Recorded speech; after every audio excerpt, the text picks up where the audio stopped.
وہ ماہ فروری کے ابتدائی ایام تھے۔ میں حسب معمول اپنے آفس میں بیٹھا اپنے آنے والے کلائنٹس کو قانونی مدد اور تعاون فراہم کرنے میں مصروف تھا۔ شام رات کے گلے مل کر اپنے وجود میں فنا ہو چکی تھی۔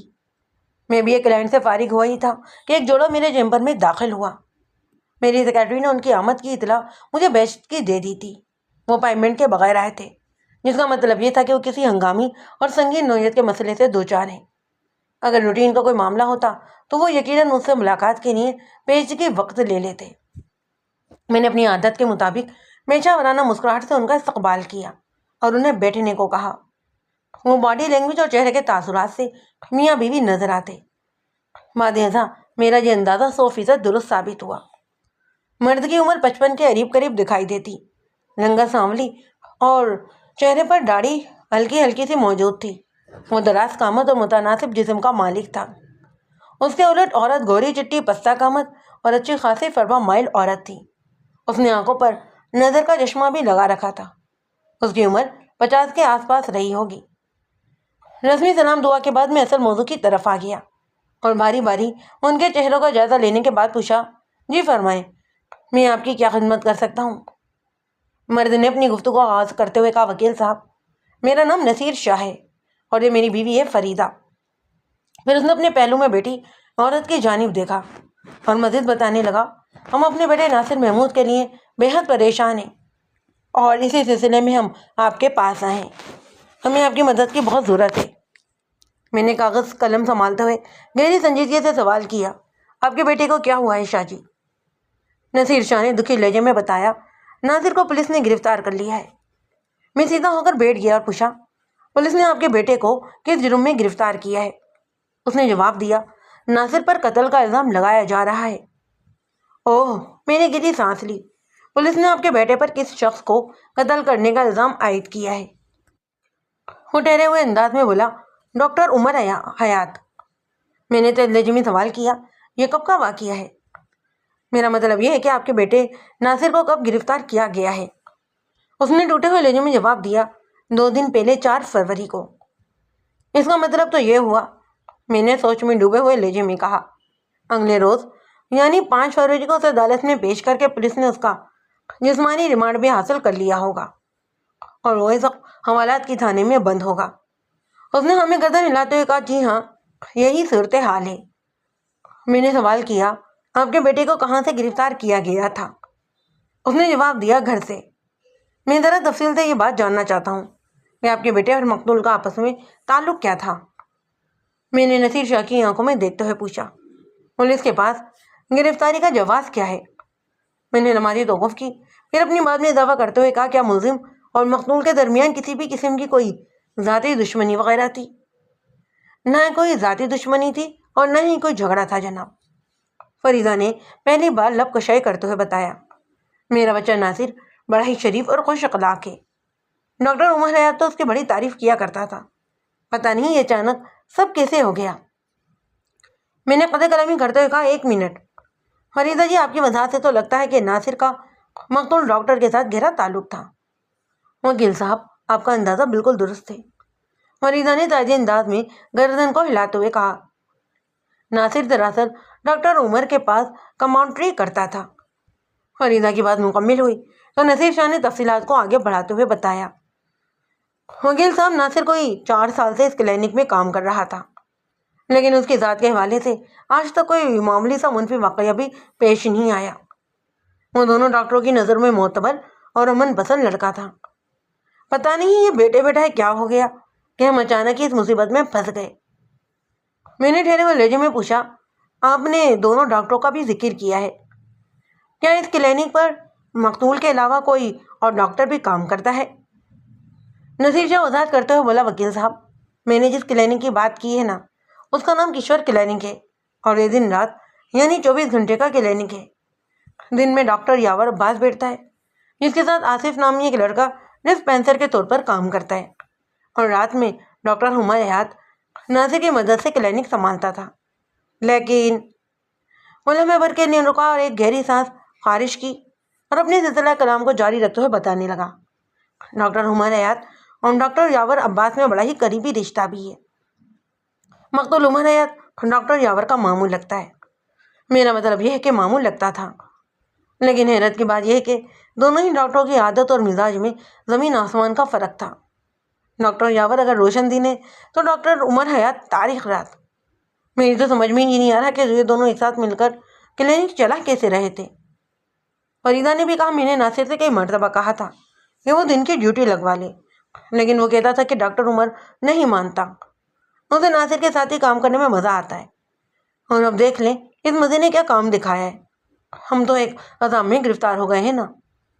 دونوں ہی باری باری مجھے اس کیس کے پس منظر سے آگاہ کر رہے تھے اور میں ان کی بتائی ہوئی تفصیل میں سے اہم پوائنٹس اٹھا کر رف پیڈ پر نوٹ کرتا چلا جا رہا تھا۔ آئندہ 1 گھنٹے میں انہوں نے مجھے وہ تمام باتیں بتا دیں جو وہ جانتے تھے۔ میں نے گھما پھرا کر ان سے مختلف سوالات بھی کیے۔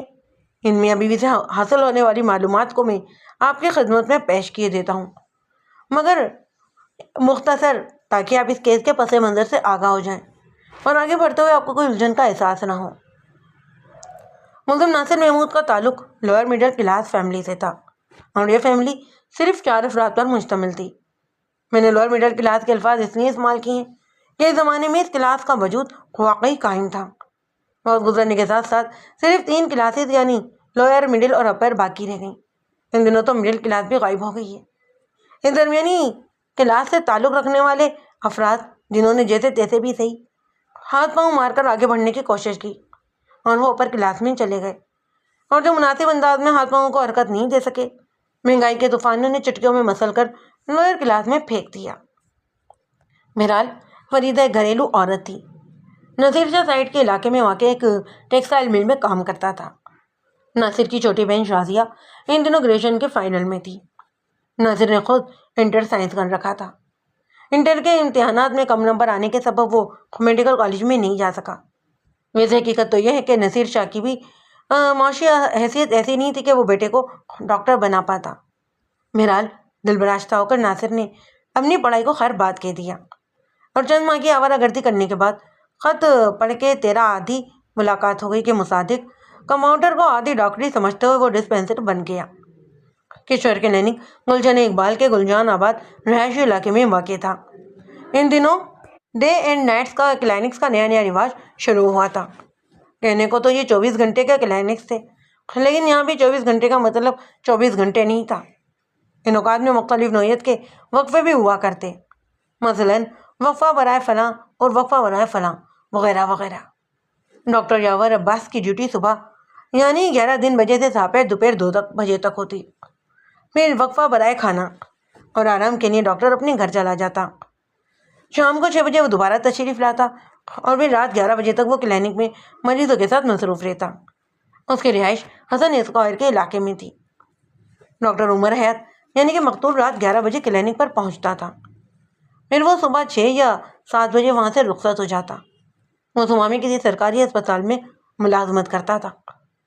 ظاہر ہے کہ دن رات کے ابتدائی حصے کی بنسبت رات کے آخری حصے میں مریضوں کی تعداد بہت کم ہوا کرتی، لیکن وہ ٹارگٹ کے معاملے میں اپنے بھانجے ڈاکٹر یاور عباس کو ہمیشہ مات دے دیا کرتا، اور اس کی ایک خاص وجہ تھی۔ ڈاکٹر یاور عباس مزاجاً فطرتاً ہمدرد اور خدا ترس واقع ہوا۔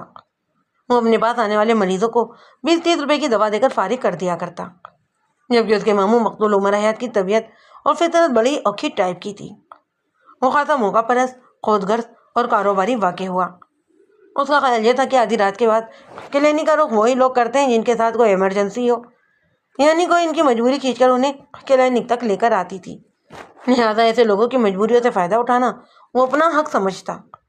وہ اپنے بے تکلف دوستوں میں برپیلا کہا کرتا کہ میں کوئی الو کا پٹا نہیں ہوں جو رات بھر جاگ کر گزار دوں۔ بھائی، مریض کی راہ دیکھنے کے لیے مجھے بھی تو نیند سے لڑنا پڑتا ہے نا۔ یہ جنگ میں خام خواہ تو نہیں کرتا، اتنی بڑی تکلیف اٹھانے کے لیے مجھے اور کلینک کو بہت زیادہ فائدہ تو ہونا ہی چاہیے نا۔ چنانچہ وہ مریض بالباد دیگر مریض کے لواحقین کی کھال اتارنے کے لیے ہم وقت تیار رہتا تھا۔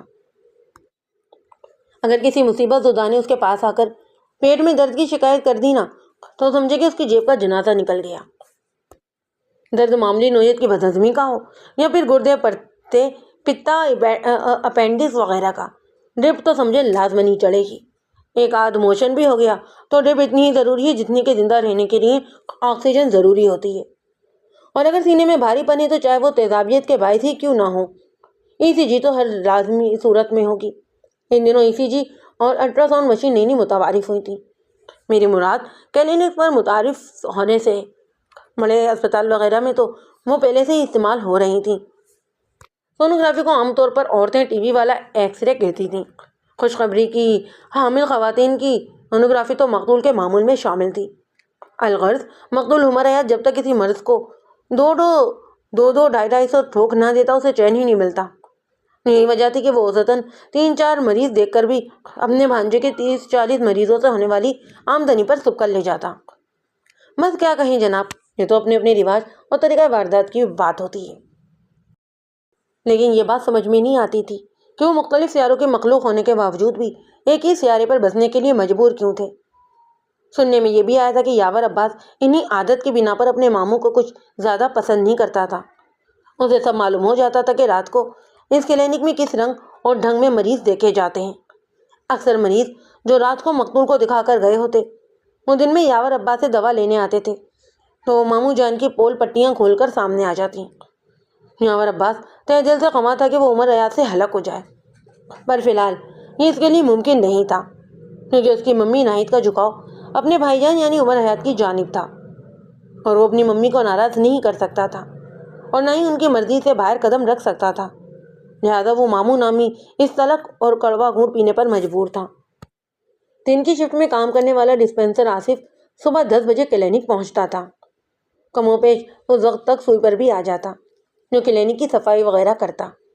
جب دن میں یاور عباس گھر چلا جاتا تو ڈسپینسر کو کلینک ہی میں موجود رہنے کا حکم تھا۔ اس دوران میں آنے والے عام نوعیت کے مریضوں سے وہ کہہ دیتا کہ شام 6 بجے کے بعد آئیں۔ اگر واقعی کوئی ایمرجنسی کیس ہوتا تو آصف فون کر کے یاور عباس کو بلا لیا کرتا۔ البتہ وہ اپنی سہولت اور گنجائش کو دیکھتے ہوئے کبھی کبھار گھر کا چکر بھی لگا آتا۔ سچی بات تو یہ کہ ان اوقات میں مریض کلینک کا رخ کرتے ہی نہیں تھے اور آصف عموماً دروازے کو لاک کر کے اندر ہی سو جاتا۔ ناصر رات کو 10 بجے ڈیوٹی پر پہنچتا تھا۔ 10 سے 11 بجے تک دونوں ہی کماؤڈر مل کر چلتے تھے، پھر مقتول عمر حیات کی آمد کے ساتھ ہی آصف کی چھٹی ہو جاتی۔ آصف PIB کالونی میں رہتا تھا۔ ڈاکٹر یاور آصف ایک ساتھ ہی کلینک سے نکلتے تھے۔ یہ تمام معاملات معمول کے مطابق چل رہے تھے کہ 4 صبح کی صبح یہ پتہ چلا کہ رات کی ڈیوٹی والے ڈاکٹر عمر حیات کو کلینک کے اندر قتل کر دیا گیا ہے۔ میں ایک ٹک اپنے سامنے بیٹھے اس دکھی جوڑے کو دیکھ رہا تھا جن کا لخت جگر قتل کے الزام میں اس وقت تھانے کے حوالات میں بند تھا۔ انہیں یقین تھا کہ ناصر نے ڈاکٹر عمر حیات کو قتل نہیں کیا، پولیس کو کوئی غلط فہمی ہوئی ہے۔ عمر حیات کے قتل سے ناصر کا دور دور کا بھی واسطہ نہیں تھا، اسے کسی سوچی سمجھی سازش کے تحت اس کیس میں الجھایا گیا ہے۔ نذیر شاہ مجھے آلات سے آگاہی دینے کے بعد خاموش ہوا تو میں نے اسے سوال کیا، شاہ جی 4 فروری کو جب آپ کے بیٹے کو گھر سے گرفتار کیا گیا تو اس وقت آپ گھر کے اندر موجود تھے؟ اس نے نفی میں گردن ہلائی۔ نہیں جناب، میں تو اس وقت اپنی فیکٹری میں تھا۔ فریدہ نے دوپہر کے وقت فیکٹری فون کر کے مجھے بتایا کہ پولیس گھر پر آئی تھی اور ناصر کو گرفتار کر کے اپنے ساتھ لے گئی ہے۔ میں جتنی بھی جلدی ممکن ہو سکا فیکٹری سے گھر پہنچا، پھر محلے کے 1-2 معتبر افراد کو ساتھ لے کر تھانے پہنچ گیا۔ جبھی مجھے یہ بات پتہ چلی کہ ناصر کو ڈاکٹر عمر حیات کے قتل کے الزام میں گرفتار کیا گیا ہے۔ یہ ہے جناب کل کہانی۔ میں نے پوچھا کہ آپ نے پولیس والوں سے پوچھا تو ہوگا نا کہ ناصر کی گرفتاری کی وجوہات کیا ہیں؟ مطلب یہ کہ ڈاکٹر کے قتل کے حوالے سے ان کا شک آپ کے بیٹے پر ہی کیوں گیا؟ ہاں، میں نے ان سے پوچھا تھا اور بہت پوچھا، لیکن انہوں نے میرے کسی سوال کا جواب ہی نہیں دیا۔ نذیر شاہ نے روحان سی آواز میں بتایا، وہ بس ایک ہی بات کہہ رہے ہیں کہ جو بھی معلوم کرنا ہے ادھر عدالت سے جا کر پوچھنا۔ وہاں تھانے میں کوئی سیدھے منہ بات بھی نہیں کر رہا۔ میں نے گہری سانس لی۔ فریدہ نے کہا، میں اس وقت بورچے خانے میں تھی جب پولیس نے ہمارے گھر کا دروازہ کھٹکھٹایا اور ناصر تو اپنے کمرے میں سو رہا تھا۔ وہ صبح کلینک سے واپس آ کر خوب ڈٹ کر ناشتہ کرتا ہے، پھر لمبی تان کر سو جاتا ہے۔ اپنے کلینک میں بھی رات کے آخری پہر سونے کا تھوڑا بہت تو موقع مل ہی جاتا ہے، لیکن اس وقفے میں پرسکون اور بے فکری کی نیند سونا ممکن نہیں ہوتا۔ بہرحال میں نے دستک کی آواز سن کر گیٹ کھولا تو 2-3 پولیس والوں کو اپنے سامنے پایا۔ ان میں سے ایک نے مجھ سے پوچھا کیا ناصر اس وقت گھر میں ہے؟ میں نے بتایا ہاں وہ تو سویا ہوا ہے۔ بس اتنا ہی سنا تھا کہ وہ تینوں بھرا مار کر گھر کے اندر داخل ہوئے اور آنن فانن میرے بیٹے کو گرفتار کر کے اپنے ساتھ لے گئے۔ انہوں نے تو مجھے یہ بتانا بھی گوارا نہیں کیا کہ آخر کس جرم کی پاداش میں وہ ناصر کو گرفتار کر رہے ہیں۔ وہ ایک مرتبہ پھر موقف ہوئی اور زخمی نظروں سے اپنے شوہر کی جانب دیکھا اور بولی میرے تو ہاتھ پاؤں ہی پھول گئے تھے۔ پولیس کے جانے کے بعد میں نے ناصر کے ابا کو فیکٹری فون کیا۔ یہ آئے، تھانے گئے اور واپس آ کر یہ بتایا کہ ناصر کو پولیس نے قتل کے الزام میں گرفتار کیا ہے۔ میں نے ٹھہرے لہجے میں کہا ٹھیک ہے، آپ لوگوں کو اس معاملے کے بارے میں اور جو کچھ معلوم ہے وہ مجھے بتا دیں۔ ویسے میں کل کسی بھی وقت تھانے جا کر ناصر محمود سے ملاقات بھی کر لوں گا۔ ہو سکتا ہے کہ کوئی اہم نقطہ ہاتھ لگ جائے۔ اور ناصر کو کس تھانے میں رکھا گیا ہے؟ نذیر شاہ نے مجھے متعلقہ تھانے کا نام بتایا اور دیگر سوالات کے جوابات کے سلسلے میں بولا ہمیں جو کچھ پتا تھا نا وہ ہم نے آپ کو پوری تفصیل سے بتا دیا ہے۔ آپ ناصر سے ضرور ملاقات کریں اور جتنی جلدی ممکن ہو سکے اسے اس مصیبت سے نجات دلا دیں۔ میں آپ کی فیس اور دیگر عدالتی اخراجات اٹھانے کو تیار ہوں۔ میری فیس اور دیگر عدالتی اخراجات تو اپنی جگہ ایک حقیقت ہے، میں نے ایک ایک لفظ پر زور دیتے ہوئے کہا، لیکن یہ بات بھی آپ اپنے ذہن میں رکھیے کہ آپ کا بیٹا اس وقت عدالتی ریمانڈ پر پولیس کی کسٹڈی میں ہے۔ وہ لوگ ریمانڈ کی مدت پوری ہونے کے بعد اسے اور اس کیس کے چالان کو عدالت میں پیش کریں گے۔ اس کے بعد ہی کوئی چارہ جوئی کی جا سکتی ہے۔ وکیل صاحب، فریدہ نے امید بھری نظر سے مجھے دیکھا اور بولی جب پولیس والے میرے بیٹے کو عدالت میں لے کر آئیں گے تو کیا آپ اسی روز ناصر کو رہا کروا لیں گے؟ اس کی سادگی بلکہ معصومیت پر مجھے بہت ترس آیا۔ یہ ترس منفی تاثر کا نہیں تھا۔ وہ بیچاری عدالتی جھمیلوں اور قانونی شگنوں کے بارے میں کچھ جانتی نہیں تھی۔ وہ مکمل طور پر ایک گھریلو عورت تھی اور اس سلسلے میں اس کی معلومات لگ بھگ صفر کے برابر تھیں۔ میں نے ٹھہرے لہجے میں کہا لگتا ہے کہ عدالتی معاملات سے آپ کا زندگی میں پہلی بار واسطہ پڑا ہے۔ وہ یک زبان ہو کر بولے آپ بالکل ٹھیک کہہ رہے ہیں، اس نوعیت کی آفت تو پہلی بار ہم پر ٹوٹی ہے۔ میں نے ہر ممکن تسلی دلانے کے الفاظ استعمال کرتے ہوئے کہا یہ تجربہ آپ کے لیے کٹھن اور تلخ ضرور ہوگا، لیکن آپ حوصلہ رکھیں، آپ بالکل صحیح جگہ پر آئیں۔ میں اپنی بہترین صلاحیتوں کو بروکار لا کر آپ کے بیٹے کو جلد از جلد اس وبال سے نکالنے کی کوشش کروں گا۔ انہوں نے یک کے بعد دیگرے ممنونیت بھرے انداز میں کہا وکیل صاحب آپ کا بہت بہت شکریہ، ہم آپ کا یہ احسان زندگی بھر یاد رکھیں گے۔ آپ اس احسان کو صرف یاد رکھنے کی بات نہ کریں بلکہ اس کے بدلے میں مجھ پر احسان کرنا نہ بھولیے گا۔ نذیر شاہ نے الجھن بھری نظر سے مجھے دیکھا۔ میں آپ کی بات کو نہیں سمجھ سکا ہوں وکیل صاحب، ہمیں آپ کا یہ احسان کس طرح اتارنا ہوگا؟ مطلب یہ کہ آپ پر جوابی احسان کیسے کرنا ہوگا؟ ایسے کہ اس کیس کے دوران میں کسی بھی مرحلے پر اگر آپ کو کوئی بھی اہم یا غیر اہم بات یاد آ جائے نا تو آپ فوراً مجھ سے اس بات کا ذکر کریں گے۔ ضرور ضرور۔ وہ دونوں ہی یک زبان ہو کر بولے اور مطمئن بھرے انداز میں مجھے دیکھنے لگے۔ تھوڑی دیر کے بعد میں نے انہیں اپنے دفتر سے رخصت کر دیا۔ اگلے ہی روز شام میں مجھے ذرا فرصت ملی تھی تو لہٰذا میں اپنے دفتر سے فارغ ہونے کے بعد اس تھانے کی طرف چلا گیا جہاں اس کیس کے ملزم ناصر محمود کو عدالتی ریمانڈ پر رکھا گیا تھا۔ جب کوئی ملزم عدالتی ریمانڈ پر پولیس کسٹڈی میں ہوتا ہے تو اس سے ملاقات کرنا کچھ آسان کام ثابت نہیں ہوتا، لیکن میں اس مشکل کام کو آسان بنانے کے لیے 101 ہتھ کنڈوں سے واقف تھا اور گائے بغائے میں اپنی مختلف کہانیوں میں ان ہتھ کنڈوں کا ذکر بھی کرتا رہتا ہوں۔ متعلقہ تھانے کا انچارج اس وقت موجود نہیں تھا۔ ڈیوٹی پر حاضر ایک سب انسپکٹر کو میں نے مختلف فارمولوں کی مدد سے رام کیا اور اپنے ہونے والے موکل ناصر محمود تک رسائی حاصل کرنے میں کامیاب ہو گیا۔ وہ اس وقت حوالات کی کوٹری میں اس کے فرش پر خاموش بیٹھا ایک دیوار کو گھور رہا تھا۔ گزشتہ 3 روز سے وہ پولیس کی کسٹڈی میں تھا۔ ظاہر ہے اس عرصے کے دوران پولیس نے کوئی اس کے ساتھ اچھا سلوک تو نہیں کیا ہوگا۔ میں اس کے قریب پہنچ گیا لیکن اس کی موجودگی میں کوئی کمی واقع نہیں آئی۔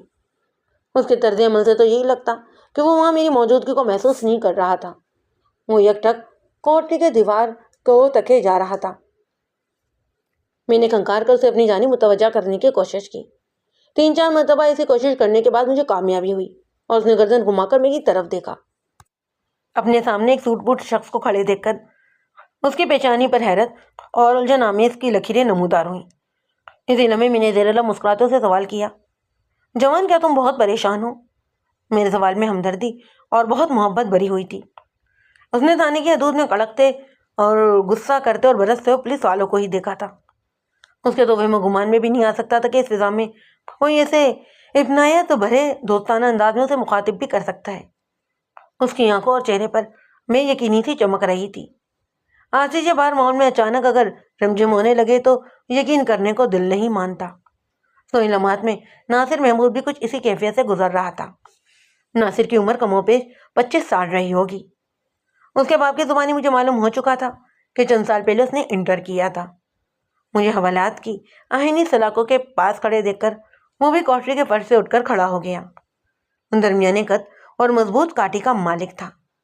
سر کے بال سیاہ اور گھنگریالے تھے اور آنکھیں چھوٹی چھوٹی رنگت گندمی۔ اس کی شخصیت اور چہرے کی بناوٹ دیکھ کر ذہن میں پہلا تاثر تو یہی ابھرتا کہ وہ ایک بے ضرر سا انسان ہے۔ میرے سوالات کے جواب میں وہ چند لمحات تک گمسم کھڑا مجھے دیکھتا رہا۔ پھر اس کے لبوں میں تھرتھراہٹ پیدا ہوئی اور اس نے مجھ سے سوال کیا، آپ کون ہیں اور آپ کو میری پریشانی سے کیا مطلب؟ میں نے اپنا تعارف کرواتے ہوئے کہا، میرا نام مرزا امجد بیگ ایڈوکیٹ ہے۔ میرا تمہاری پریشانی سے بڑا ہی گہرا تعلق ہے کیونکہ میں اس پریشانی کو دور کرنے کے لیے مقرر کیا گیا ہوں۔ نذیر شاہ نے مجھے تمہارا وکیل کیا ہے۔ اس کی آنکھوں میں ایک چمک سی پیدا ہوئی اور سانس خارج کرنے والے انداز میں اس نے ہونٹوں سے صرف اتنا برآمد کیا، اوہ! میں نے سب سے پہلے نہایتی اہم امور کو نپٹانا ضروری سمجھا۔ وکالت نامہ اور دیگر قانونی کاغذات میں اپنے ساتھ لے کر تھانے پہنچا تھا۔ میں نے اپنے کاغذات پر جہاں جہاں ملزم کے سائن کی ضرورت تھی وہ کروائے۔ اس کے ہاتھ میں جب قلم چل رہا تھا تو میں نے ایک بات خاص طور پر نوٹ کی، اور وہ یہ کہ ملزم ناصر محمود لیفٹ ہینڈ تھا۔ میں نے بالائے تمام کاغذات کو سمیٹ کر اپنے بریف کیس میں رکھا اور نہایت معتدل انداز میں اس سے محو گفتگو ہو گیا۔ آئندہ 15 منٹ میں اس نے مجھے بہت سی باتیں بتائیں۔ ان میں زیادہ تر وہی باتیں تھیں جو اب تک میرے علم میں آ چکی تھیں، چند نئی اور قابل غور باتیں بھی تھیں۔ میں زر دست ان اہم امور کی تفصیلات میں نہیں جاؤں گا۔ آگے چل کر عدالتی کارروائی کے دوران میں آپ کو خود بخود آگاہی حاصل ہو جائے گی۔ میرے سے ہونے والی اس ملاقات کے اختتام پر جب وہاں سے رخصت ہونے لگا تو یہ دیکھ کر مجھے اطمینان ہوا کہ مایوسی اور نا امیدی نے ناصر محمود کو خیر بات کہہ دیا تھا۔ اب وہ ایک پرعزم اور حوصلہ مند نوجوان نظر آ رہا تھا۔ ریمانڈ کی مدت پوری ہونے کے بعد پولیس نے اس کیس کا چالان عدالت میں پیش کر دیا۔ میں نے بھی اپنا وکالت نامہ اور ملزم کی درخواست ضمانت دائر کروا دی۔ اس تقاضا کی جانب سے جو سرکاری وکیل اس کیس کی پیروی کر رہا تھا اسے میں اچھی طرح جانتا تھا۔ میری نظر میں بلکہ اکثر وکلاء کا خیال یہ تھا کہ سہولت رضوی کی پیشہ ور شہرت کچھ اچھی نہیں۔ یہ سہولت رضوی اس کیس میں وکیل تقاضا کا کردار ادا کر رہا تھا، اور یہ حقیقت ہے کہ قتل کے کیس میں ملزم کی ضمانت آسانی سے نہیں ہوتی، بلکہ اسے ناممکن کی حد تک وہ مشکل تصور کیا جاتا ہے۔ ہم یہ تو ممکن ہی نہیں کہ پولیس کے ہاتھ اتنے کمزور ہوں کہ ابتدائی پیشے پر ہی ملزم پر سے اس کی گرفت ختم ہو جائے۔ جن دنوں ملزم عدالتی ریمانڈ پر ان کے قبضے میں ہوتا ہے نا، وہ اس کے خلاف ایک تگڑا کیس بنانے کی کوشش میں لگے رہتے ہیں، اور جب وہ عدالت میں چالان پیش کرتے ہیں تو اس چالان پر وہ خاصا فخر محسوس کرتے ہیں، کیونکہ یہی چالان اور یہ تقاضا انہیں کیس کے لیے ایک مضبوط بنیاد فراہم کرتا ہے۔ جج کی آمد پر عدالتی کارروائی کا آغاز ہوا۔ میں نے ملزم کی بے گناہی کے حق میں دلائل دیتے ہوئے ضمانت کی اہمیت اور ضرورت پر زور دیا۔ وکیل تقاضا نے ملزم کی ضمانت کو انتہائی خطرناک قرار دیتے ہوئے اس کے خلاف دلائل کا پنڈورا باکس کھول کر رکھ دیا۔ اس دوران میں ہمارے درمیان خوب نوک جھونک اور خوب بحث مباحثہ ہوا۔ اس گرما گرم ڈبیٹ کے نتیجے میں جج نے ملزم کی درخواست ضمانت کو رد کرتے ہوئے اسے جوڈیشنل ریمانڈ پر جیل بھیجنے کے احکامات صادر کر دیے۔ قصہ مختصر، میں اپنے موکل کی ضمانت کروانے میں ناکامیاب رہا۔ جج نے 15 روز کے بعد کی تاریخ دے کر عدالت برخاست کر دی۔ نصیر شاہ اور اس کی بیوی فریدہ اگرچہ اس روز کی کارروائی سے زیادہ خوش نہیں تھے، لیکن میں نے قانونی معاملات کی روشنی میں انہیں تسلی دلاسا دے کر رخصت کر دیا۔ آئندہ پیشی 15 روز بعد کی تھی۔ یہ 2 ہفتے کا وقفہ یا مدت میرے لیے کافی تھی۔ اس دوران میں بھرپور تیاری کر سکتا تھا۔ تقاضا کی ایک نقل میں نے حاصل کر لی تھی، لہٰذا میں بہتر طور پر سمجھ سکتا تھا کہ اب تقاضا کی فیلڈ میں کہاں کہاں گیپ واقع ہے اور مجھے کس کس زاویے پر اسٹروک کھیلنا ہے۔ اس تقاضا کے مکمل مطالعے کے بعد میں اس نتیجے پر پہنچا کہ مجھے ایک ایسے شخص کی ضرورت ہے جو میری ہدایت پر ہوم ورک کر کے مجھے چند مفید معلومات فراہم کر سکے۔ بنیادی طور پر یہ کیس زیادہ پھیلا ہوا نہیں تھا. اس کے کردار میں محدود تھے. ایک ڈاکٹر قتل ہو چکا تھا. اس کے قتل کے الزام میں ایک ڈسپینسر جیل کی ہوا کھا رہا تھا. باقی بچہ ڈاکٹر یاور عباس اور دن والا ڈسپینسر آصف علی. آصف علی چونکہ میرے موکل کا ہم پیشہ اور ہم رتبہ تھا، لہٰذا میں اپنا مقصد حاصل کرنے کے لیے اسے استعمال کر سکتا تھا. اس سے زیادہ بہتر آدمی اور کوئی ثابت ہو ہی نہیں سکتا تھا. لیکن اس کے سلسلے میں ایک ٹیکنیکل قباحت تھی جس کی بنا پر میں اسے ٹچ بھی نہیں کر سکتا تھا. اور وہ قباحت یہ تھی کہ آصف علی کا نام اتغاثہ کے گواہوں کی فہرست میں شامل تھا. اس ساری صورتحال میں اسے کوئی بھی کام نہیں لے سکتا تھا. یقیناً اس سلسلے میں وکیل اتغاثہ نے اسے خصوصی ہدایت بھی دے رکھی ہوگی.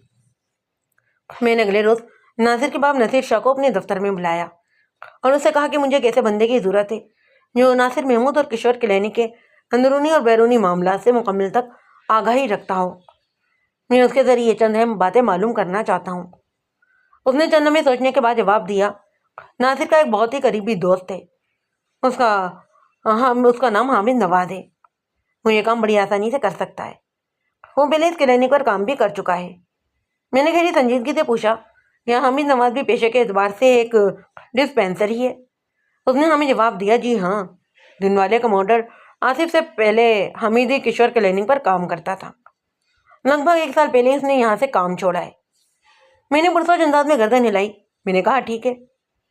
اور ہاں، یہ حامد نواز واقعی کام کا بندہ ثابت ہو سکتا ہے. حامد نواز نے کشور کلینک سے یہ کام کیوں چھوڑا؟ وہ بتانے لگا، دراصل بات یہ ہے کہ حامد کی رہائش کورنگی 3.5 پر ہے. گلشن والا کلینک اسے اپنے گھر سے بہت دور پڑتا تھا. وہ گھر کے قریبی کام کی تلاش میں تھا. 1 سال پہلے اس کی یہ تلاش کامیاب ہو گئی. ایک چھوڑ سے 2 نوکریاں حاصل ہو گئیں. صبح کے وقت کورنگی میں ہی واقع ایک اسپتال میں اسے جاب مل گئی. لہٰذا اس نے گلشن والے کلینک کو خیر بات کہہ دیا اور ڈاکٹر عمر حیات یاور عباس نے اس کی جگہ آصف علی کو رکھ لیا. کچھ دیر کے بعد مجھے ناصر نے یہ بھی بتایا کہ حامد کو شام میں کورنگی کے ایک ڈاکٹر کے کلینک میں پارٹ ٹائم جاب بھی مل گئی. یہ بہت اچھا ہوا کہ اس کا روزگار گھر کے نزدیک ہی لگ گیا تھا. میں نے نصیر شاہ کی زبانی یہ تفصیلات پوری تفصیل سے سنی اور اس کے خاموش ہونے پر کہا، کیا آپ کو حامد کو میرے پاس لا سکتے ہیں؟ میں اسے چند ضروری باتیں کرنا چاہتا ہوں. 2 نوکریوں کی وجہ سے اس کے پاس ٹائم تو بہت کم بچتا ہوگا، لیکن میں کوشش کرتا ہوں. مجھے امید ہے وہ آپ سے ملاقات کے لیے تھوڑا بہت وقت نکال ہی لے گا. وہ لمحے بھر کے لیے موقف ہوا، پھر پرسوچ انداز میں اضافہ کرتے ہوئے کہنے لگا، مجھے ناصر نے بتایا تھا یہ اسپتال سے 1 ہفتے پہلے دن میں اس کی چھٹی ملتی ہے اور کلینک بھی اتوار کے روز بند رہتا ہے. میرا خیال ہے ناصر کے لیے وقت نکالنا اس کے لیے زیادہ مشکل تو نہیں ہوگا. میں نے کہا ٹھیک ہے، 2 روز کے بعد اتوار ہے، لیکن اتوار کے دن تو نہ عدالت کھلتی ہے اور نہ ہی میں اپنے آفس میں ہوتا ہوں. حامد کا کلینک رات میں شروع ہوتا ہے. وہ دوپہر کے بعد عدالت میں یا پھر ساپہر کے وقت میرے دفتر میں آ کر مجھ سے مل لے. اس نے ہمیں گردن ہلائی اور کہا، ٹھیک ہے جناب، میں پوری کوشش کروں گا.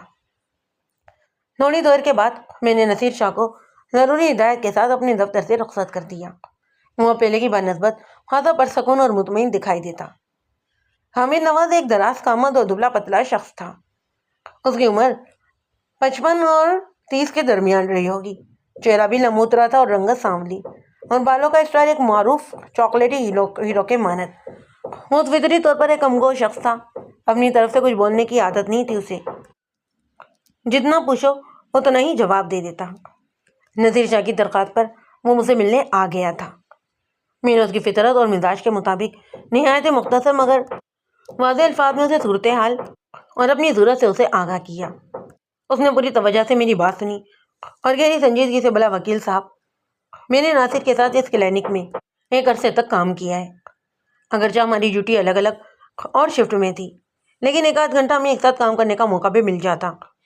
جو کام آپ نے مجھے بتایا ہے میرا خیال ہے کہ وہ میں آسانی سے کر لوں گا. میں نے اس علاقے میں کافی وقت گزارا ہے.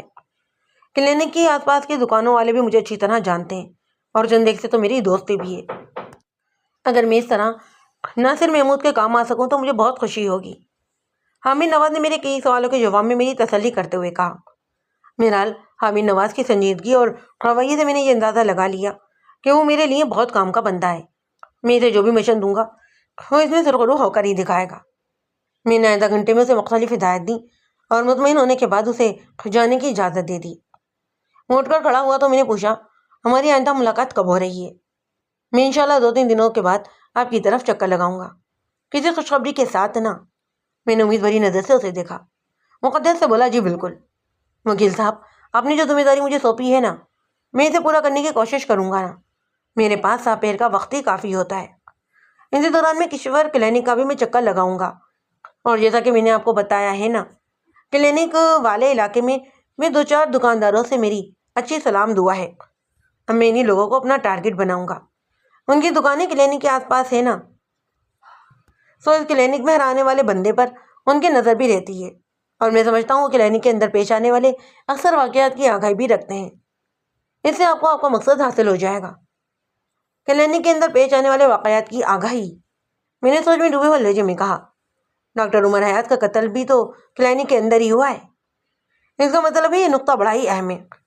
میں نے کہا ٹھیک ہے، اور حتمی لہجے میں کہا بسم اللہ کر کے اس کام کا آغاز کر دیں۔ مجھے امید ہے کہ ہماری آئندہ ملاقات کسی خوشخبری کے ساتھ ہی ہوگی۔ انشاءاللہ، اس نے یقین بھرے لہجے میں کہا، اور مجھے سلام کر کے دفتر سے رخصت ہو گیا۔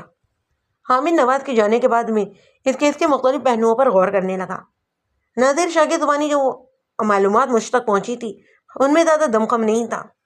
البتہ ملزم ناصر محمود نے چند نہایت ہی اہم انکشافات کیے۔ اور اب یہ حامد نواز، میں نے حامد نواز کی باتوں سے محسوس کیا کہ وہ ناصر کا سچا ہمدرد ہے، لہٰذا اس سلسلے میں وہ جو کچھ بھی کرتا ہے اس کی افادیت سے انکار نہیں کر سکتا۔ میں اس حوالے سے میں بڑا ہی پر امید تھا، اور آگے بڑھنے سے پہلے میں آپ کو پوسٹ مارٹم کی رپورٹ کے بارے میں بھی بتاتا چلوں۔ اس رپورٹ کے مطابق ڈاکٹر عمر حیات کی موت 4 فروری کی صبح 8 اور 9 بجے کے درمیان واقع ہوئی۔ اسے گلا گھونٹ کر موت کے گھاٹ اتارا گیا تھا۔ رپورٹ میں یہ واضح طور پر لکھا ہوا تھا کہ جب مقتول کا گلا دبایا گیا تو وہ حالت نیند میں تھا، یعنی کہ گہری نیند میں۔ اس کی گہری نیند کی تشریح بھی کی گئی۔ ڈاکٹر کے میدے سے حاصل ہونے والے شواہد اور مختلف نمونوں کے لیبارٹری ٹیسٹ سے یہ بات ثابت ہوئی کہ مقتول نے ڈاکٹر نے وادی نیند میں قدم رکھنے سے قبل کوئی نشہ آور دوا استعمال کی، یا اس کی بے خبری میں سے کوئی ایسی شے کھلا دی گئی۔ بہرحال ڈاکٹر عمر حیات کی موت سانسیں ختم ہونے کے باعث ہوئی تھیں، اور شواہد سے یہ پتہ چلا تھا کہ گلا دبا کر اسے موت کے گھاٹ اتارا گیا تھا، لہٰذا اس کے گردن کا باریک بینی سے معائنہ کیا گیا۔ اسی معائنے کے دوران میں یہ بات بھی واضح ہو گئی کہ 2 مضبوط ہاتھوں نے حالت نیند میں ڈاکٹر عمر حیات کی گردن دبا کر اس کا قصہ پاک کر دیا۔ گلے کے مختلف حصوں پر انگلیوں کے مخصوص دباؤ کے آثار ملے۔ اسی ذیل میں ایک چونکا دینے والی اہم بات کا بھی انکشاف ہوا، اور وہ یہ کہ قاتل نے اپنے دائیں ہاتھ کی 2 انگلیوں میں انگوٹھیاں وغیرہ پہن رکھی تھیں۔ ان انگوٹھیوں کے زیر شلو کا مخصوص دباؤ چھپا نہیں رہ سکا۔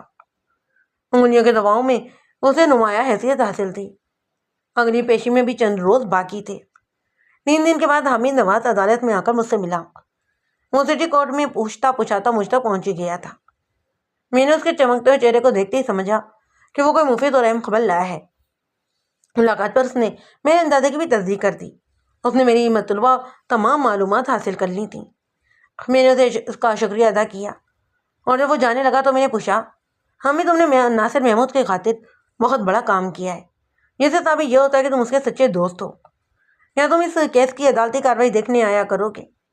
وکیل صاحب، عدالتی کارروائیاں عموماً دن کے پہلے حصے میں ہوتی ہیں، وہ گہری سنجیدگی سے بولا، اور میں اس وقت اسپتال میں ہوتا ہوں۔ البتہ اگر کوئی ایسی تاریخ پڑ گئی کہ جس روز اسپتال سے میرا آف ہوا تو میں ضرور عدالت میں آؤں گا۔ تم گاہے بغیر مجھ سے رابطے میں رہنا، میں نے مشورہ دینے والے انداز میں کہا۔ اس طرح تمہیں تاریخوں اور عدالتی کارروائیوں کی بھی خبر رہے گی، اور اگر اس دوران میں کوئی واقعی ایسی پیشی پڑ گئی کہ تمہیں آنے والے دنوں میں کوئی دشواری محسوس نہ ہو تو یہ بڑی اچھی بات ہوگی۔ ٹھیک ہے وکیل صاحب، میں آپ سے ٹچ میں رہوں گا۔ میں نے اسے چند اہم ہدایت دی اور رخصت کر دیا۔ آئندہ پیشی پر عدالت کی باقاعدہ کارروائی کا آغاز ہوا۔ جج نے بھی فرد جرم پڑھ کر سنائی، اور ملزم نے صحت جرم سے انکار کر دیا۔ اس کے بعد استغاثہ کے گواہوں کا سلسلہ شروع ہوا۔ سب سے پہلے مقتول کا بھانجا ڈاکٹر یاور عباس گواہی والے کٹہرے میں آیا۔ ڈاکٹر یاور کی عمر 30-32 سال رہی ہوگی۔ وہ ایک دھان پان اور نازک سا شخص تھا، رنگت گوری کا درمیانہ اور چہرہ کلین شیو۔ اس کی شادی ابھی 2 سال پہلے ہی تو ہوئی تھی۔ قد و خال اور چہرے مہرے سے وہ ایک شریف النفس اور ہمدرد انسان نظر آتا۔ اس وقت اس کا پیشہ بھی ایسا تھا کہ یہ سونے پہ سہاگا والی بات ہو گئی۔ ڈاکٹر یاور عباس نے روایتی انداز میں MBBS نہیں کیا تھا، بلکہ ڈاکٹر کی تعلیم کے لیے وہ بیرون ملک چلا گیا۔ وہ آسٹریلیا سے MD کی ڈگری لے کر واپس لوٹا اور یہاں کراچی میں اپنے ماموں مقتول ڈاکٹر عمر حیات کے ساتھ مل کر اس نے کشور کلینک کھولا تھا۔ اس کے الٹ مقتول عمر حیات نے اپنے ہی ملک کے ایک میڈیکل کالج سے MBBS کر رکھا تھا۔ وہ عمر اور تجربے میں اپنے بانجے سے خاصا سینئر تھا اور صبح کے وقت ایک اسپتال بھی جاتا تھا۔ سچ اور حقیقت کیا ہے، اس بیس میں پڑے بغیر دیکھنے میں یہ آیا کہ پاکستان میں MBBS کے سامنے MD ڈاکٹر آف میڈیسن کی ڈگری کو زیادہ اہمیت نہیں دی جاتی۔ تو ڈاکٹر یاور عباس نے سچ بولنے کا حلف اٹھایا، اس کے بعد اپنا مختصر سا بیان ریکارڈ کروا دیا۔ وہ میرے تقاضا جس سے اجازت حاصل کرنے کے بعد جرا کے لیے وٹنس باکس کے قریب چلا گیا۔ میں نے ڈاکٹر صاحب کے چہرے کی جانب دیکھ کر سنجیدہ لہجے میں کہا، ڈاکٹر صاحب، مجھے آپ کے ماموں جان کی ناگہانی موت کا دلی صدمہ ہے اور میں آپ کے دکھ درد میں برابر کا شریک بھی ہوں، لیکن یہ عدالتی کارروائی بھی بہت ضروری ہے۔ ڈاکٹر یاور نے تھکے تھکے لہجے میں کہا، کوئی بات نہیں، آپ اپنا کام شروع کریں، جو ہونا تھا وہ تو ہو ہی چکا ہے۔ بہرحال آپ کی ہمدردی کا بہت شکریہ۔ سولر رضوی نے اپنے اتنے بڑے ہی تعزیتی انداز میں اپنی جرا کا آغاز کیا۔ وہ اس عظیم ثانیے پر اپنے رنج و غم کا اظہار کرنا چاہتا تھا، لیکن گواہ نے اس کے جذبات کو زیادہ اہمیت ہی نہیں دی۔ ان لمحات میں مجھے یوں محسوس ہوا کہ یاور عباس کے نہیں بلکہ سولر رضوی کے ماموں کا قتل ہوا تھا۔ سہولت رنجیدہ اور یاور کسی حد تک بیدار دکھائی دیتا۔ وکیل تقاضا نے جرح کے سلسلے کو دراز کرتے ہوئے پوچھا، ڈاکٹر صاحب، ملزم رات کے شفٹ میں مقبول کے ساتھ کام کرتا تھا۔ اب رات 11 بجے ان دونوں کو کلینک چھوڑ کر کلینک سے چلے جایا کرتے تھے۔ مقتول اکثر و پیشتر آپ سے بات چیت کے دوران میں ملزم کی شکایت بھی کرتا رہتا۔ وہ ملزم کی گندی عادت سے بڑا نالا تھا۔ میں غلط تو نہیں کہہ رہا؟ نہیں، ماموں کو واقعی ایک خاص حوالے سے ملزم سے شکایت تو رہتی تھی، یاور عباس نے سرسری انداز میں جواب دیا، اور اسی خاص حوالے نے وقوع کے روز بھی نہایت ہی اہم کردار ادا کیا۔ وکیل تقاضا نے چپتے ہوئے لہجے میں سوال کیا۔ گواہ نے مختصر جواب دینے پر اکتفا کیا، جی ہاں۔ میں اچھی طرح سمجھ رہا تھا کہ سولر رضوی کس خاص حوالے کی جانب اشارہ کر رہا ہے، شاید میں اس کا ذکر کرنا بھول گیا ہوں۔ ناظر کے ذات کے تعلق سے کشور کلینک میں ایک تاثر یہ پایا جاتا کہ وہ رقم کی خرد برد میں ملوث پایا گیا تھا۔ رات والے کیس میں عموماً گڑبڑ ہو جایا کرتی، اور تقاضا نے عدالت میں جو چالان پیش کیا تھا اس کے منجر ذات میں اہم نقطہ یہ بھی تھا کہ اس روز سارا ہی کیس غائب ہو گیا تھا۔ تقاضا کے خیال میں یہ کارنامہ بھی ملزم نے ہی انجام دیا تھا۔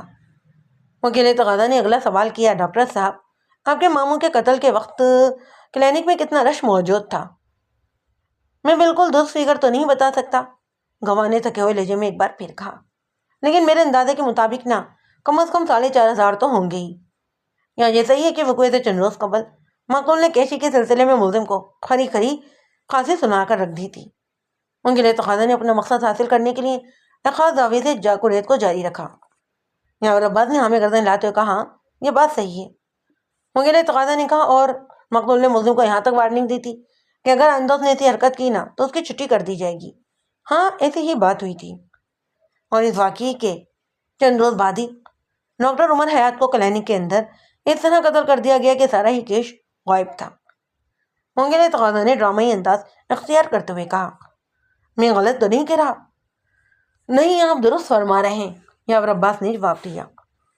وکیل تقاضا سولت رضوی نے معنی خیز انداز سے میری طرف دیکھا اور مزید 2-4 سرسری سوالات کے بعد جرح کو ختم کر دیا۔ یہاں پر آپ کا ذہن اس بات پر الجھ رہا ہوگا کہ اچانک یہ رقم کا کوٹ برد کا سلسلہ یہ کہاں سے نکل آیا؟ ڈاکٹر عمر حیات کو ناصر محمود سے کیا شکایت پیدا ہو گئی؟ وہ تو ناصر کی کارکردگی اور ایمانداری سے بہت متاثر تھا، پھر اس کی نیت پر یہ کیسا شک؟ آپ کے ذہن میں ابھرنے والے یہ تمامی سوالات اپنی جگہ درست ہیں، یہ اپنی جگہ ہلکا پھلکا وجود تو رکھتے ہیں، لیکن حقیقت سے ان کا دور دور کا بھی کوئی واسطہ نہیں۔ یعنی میرا موکل نہ تو چور تھا اور نہ ہی رقم کی کسی غربت میں ملوث رہا۔ جب یہ ایشو میرے سامنے آیا تو میں نے اتقاضا میں درج اس اہم نقطے کے بارے میں ملزم ناصر محمود سے متعدد سوالات بھی کیے، اور اس نے مجھے اطمینان دلا دیا کہ اس نوعیت کے کسی جرم میں اس کا ہاتھ نہیں رہا۔ اس کے ساتھ ہی یہ بھی حقیقت تھی کہ رقم میں گڑبڑ تو ہو ہی رہی تھی۔ میں نے ملزم سے پوچھا، تو جب وہ اس معاملے کا ذمہ دار نہیں تو پھر یہ کس کا کارنامہ ہو سکتا ہے؟ اس نے چند لمحے سوچنے کے بعد جواب دیا، میں نے جو کہ اپنی آنکھوں سے نہیں دیکھا، اس لیے دعوے اور یقین کے ساتھ میں کچھ نہیں کہہ سکتا۔ البتہ مجھے ڈاکٹر عمر حیات پر شک ہے، رات بھر کلینک میں ہم دونوں کے سوا کوئی اور نہیں ہوتا تھا. اگر میں چور نہیں ہوں تو پھر یہ حرکت ڈاکٹر صاحب کی ہی ہو سکتی ہے. کوئی مریض تو ایسا کرنے سے رہا. ڈاکٹر عمر حیات جس فطرت اور طبیعت کا مالک تھا اس سے کچھ بھی بعید نہیں تھا. ایسے اچھے لوگ ہتھکنڈوں اور کمینی حرکتوں کا کوئی موقع ہاتھ سے جانے ہی نہیں دیتے. مجھے اپنے مقل پر پورا بھروسا تھا. اس نے مجھے غلط بیانی نہیں کی تھی. لہٰذا اب یہ میرا فرض بنتا تھا کہ اسے اس مصیبت سے میں باہر نکالوں. اپنی باری پر میں فٹنس باکس کے قریب پہنچا. پھر یاور عباس کو اس کے پیشہ ورانہ ٹائٹل سے مخاطب کرتے ہوئے کہا, ڈاکٹر صاحب آپ کیسے ہیں؟ اس نے متعدل انداز میں کہا, اللہ کا شکر ہے جناب. میں نے اس کی توقع اور عدالت کی روایت کے خلاف سوالات سے اپنی جرأت کا آغاز کرتے ہوئے پوچھا, ڈاکٹر صاحب آپ نے پاکستان کے بجائے آسٹریلیا سے ڈاکٹر بننا کیوں پسند کیا؟ کیا اس کی کوئی خاص وجہ؟ پختہ لہجے میں بولا, ہاں تھی نا ایک خاص وجہ, اور اس وجہ کا نام ہے مجبوری. میں پوچھے بنا نہ رہ سکا. مجبوری؟ کیسی مجبوری؟ وہ صاحب گوئی کا مظاہرہ کرتے ہوئے بولا, انٹر سائنس کے بعد میں نے کراچی بلکہ پاکستان کے تمامی میڈیکل کالجوں میں ٹرائی کیا, لیکن میرے مارکس بہت اچھے نہیں تھے, لہٰذا میں اپنے مقصد میں کامیاب نہ ہو سکا. اس کے بعد بیرون ملک تعلیم کے بارے میں سوچنے لگا. اس مقصد کے حصول کے لیے میرے سامنے 3 ممالک تھے, آسٹریلیا اور ترکی. میں نے تینوں جگہ اپنی قسمت آزمائی اور اسی قسمت کی بدولت میں آسٹریلیا چلا گیا. لہٰذا میرا مقدر مجھے آسٹریلیا لے گیا, جہاں سے میں نے ڈاکٹری پڑھی اور ایم ڈی کی ڈگری لے کر وطن واپس آ گیا. یاور عباس بہت ہی صاف و سادہ مزاج اور اپنے مقتول ماموں کی ضد تھا. میں نے جرا کے زاویے کو دوسری جانب گھماتے زیر سماعت کیس پر روشنی ڈالنا ضروری جانا. میرا یہ انداز وکیل تقاضا کو بہت برا لگ رہا تھا, لیکن مجھے اس کی قطعاً کوئی پرواہ نہیں تھی. ڈاکٹر صاحب آپ دن اور رات کے پہلے حصے میں کلینک پر بیٹھتے تھے. کیا آپ موجود عدالت کو یہ بات بتانا پسند کریں گے کہ عموماً اس عرصے کے دوران میں آپ کتنے مریض دیکھ لیا کرتے تھے؟ میں 2 ٹوک تعداد تو نہیں بتا سکتا, کیونکہ سنا ہے کہ موت مریض اور گاہک کا کوئی وقت تو بھروسہ نہیں کرتا. یاور عباس نے گہری سنجیدگی سے بتایا, ویسے اوسطاً میں 40-45 پیشنٹ تو دیکھ ہی لیتا ہوں. 40-45؟ میں نے پرسوچ انداز میں کہا, یہ کوئی حوصلہ افزا تعداد تو نہیں ہے. ان سے تو 2 باتوں کا پتہ چلتا ہے. نمبر 1, جس علاقے میں آپ کا کلینک ہے وہاں کے لوگوں کو عموماً ڈاکٹر کے پاس جانے کی ضرورت ہی محسوس نہیں ہوتی. نمبر 2, اگر پہلی بات درست نہیں تو پھر یہ کہنا چاہیے کہ آپ کا کلینک زیادہ چل نہیں رہا. اتنے وقت میں دوسرے ڈاکٹر 100 یا پھر 150 مریضوں کو بختا دیا کرتے ہیں. کیا میں غلط کہہ رہا ہوں؟ نہیں, آپ بالکل درست فرما رہے ہیں. متعدی انداز میں گردن کو ہلاتے ہوئے بولا, آپ کے بیان کو تو دوسری وجہ بالکل صحیح ہے, یعنی ہمارا کلینک اس بھرپور انداز میں نہیں چل رہا جیسا کہ توقع کی جا سکتی ہے. میں نے ٹھہرے ہوئے لہجے میں پوچھا, مجھے پتا چلا ہے کہ آپ ایک ہمدرد اور نیک نیت انسان ہیں. خواہ مریضوں کو الٹے سیدھے چکروں میں بھی نہیں ڈالتے, نہ تو غیر ضروری ٹیسٹ وغیرہ لکھ کر دیتے ہیں اور نہ ہی باہر سے دوا لینے پر زور دیتے ہیں. آپ مستحق اور نامدار مریضوں کو مفت میں دوا بھی دے دیتے ہیں, اور کم آمدنی والے افراد کو 20-32 میں دوا دے کر ان کی دعائیں بھی لیتے ہیں. میں یہ ساری تحمید خاص مقصد کی طرف باندھ رہا تھا, اور ذہین کاری میرے مقصد تک بعض خوبی رسائی حاصل کر چکے ہوں گے. ڈاکٹر یاور عباس نے میرے وضاحتی تعریف کے جواب میں نہایتی مختصر الفاظ میں کہا, وکیل صاحب آپ بالکل ٹھیک کہہ رہے ہیں. میں نے کہا, خدمت خلق کے جذبے کے ساتھ کلیننگ کرتے ہوئے آپ کی آمدنی میں خاطر کا اضافہ تو نہیں ہو پا رہا ہوگا, جو کہ عموماً دیکھنے میں آتا ہے. کیا آپ موجود عدالت کو یہ بات بتانا پسند فرمائیں گے کہ آپ کی روزانہ اوسط آمدنی کتنی ہو جاتی ہوگی؟ میں صرف آپ کی شفٹ کی بات کر رہا ہوں. Objection your owner. وکیل تقاضا نے بآواز بلند اپنی موجودگی کا پہلی مرتبہ احساس دلایا. اس عدالت میں ڈاکٹر عمر حیات مرڈر کیس کی سماعت ہو رہی ہے, اور یہ کوئی انکم ٹیکس کا معاملہ نہیں ہے. میرے فاضل دوست پتہ نہیں اب کیا ثابت کرنا چاہتے ہیں. وہ لمحے بھر کو سانس لینے کے لیے رکا اور پھر اپنی بات میں اضافہ کرتے ہوئے بولا, میں معزز عدالت سے التجا کرتا ہوں کہ وکیل صفائی کو ایسی حرکتوں سے فوراً روکا جائے تاکہ عدالت کے قیمتی وقت کا زیان نہ ہو. جج نے میری طرف دیکھا اور گہری سنجیدگی سے پوچھا, بیگ صاحب آپ کی موجودہ جرح کا زیر سماعت کیس سے کوئی تعلق بنتا ہے؟ یور آنر, بہت ہی گہرا تعلق بنتا ہے. میں نے ایک لفظ پر زور دیتے ہوئے کہا.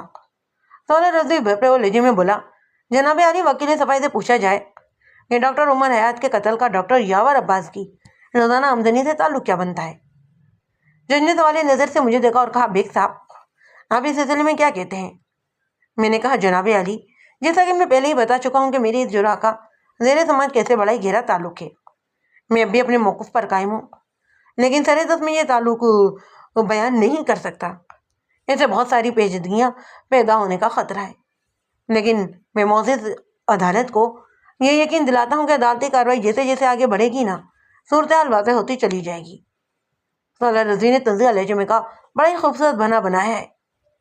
میں نے بھی ترکی بہ ترکی لہجے میں جواب دیا، یہ بہانہ نہیں بلکہ مصلیحت ہے میرے فاضل دوست۔ میں نے جیسے مخاطب ہوتے ہوئے کہا، جناب علی، ایک نسل آم کھانے کے بعد جب یہ تبصرہ کیا جائے نا، یہ بہت ہی خوش ذائقہ اور میٹھا آم ہے، تو بات یہیں پر ختم نہیں ہو جاتی، بلکہ سوال یہ پیدا ہوتا ہے کہ اس آم کے خوش ذائقہ اور شرعی ہونے کی وجوہات کیا ہیں۔ میں نے لمحاتی توقف کیا۔ حاضرین نے عدالت پہ ایک تارانہ نگاہ ڈالی اور قیل تقاضا کو تنزیہ نظر سے دیکھا۔ ایک گہری سانس لی اور دوبارہ جج کی طرف متوجہ ہوا۔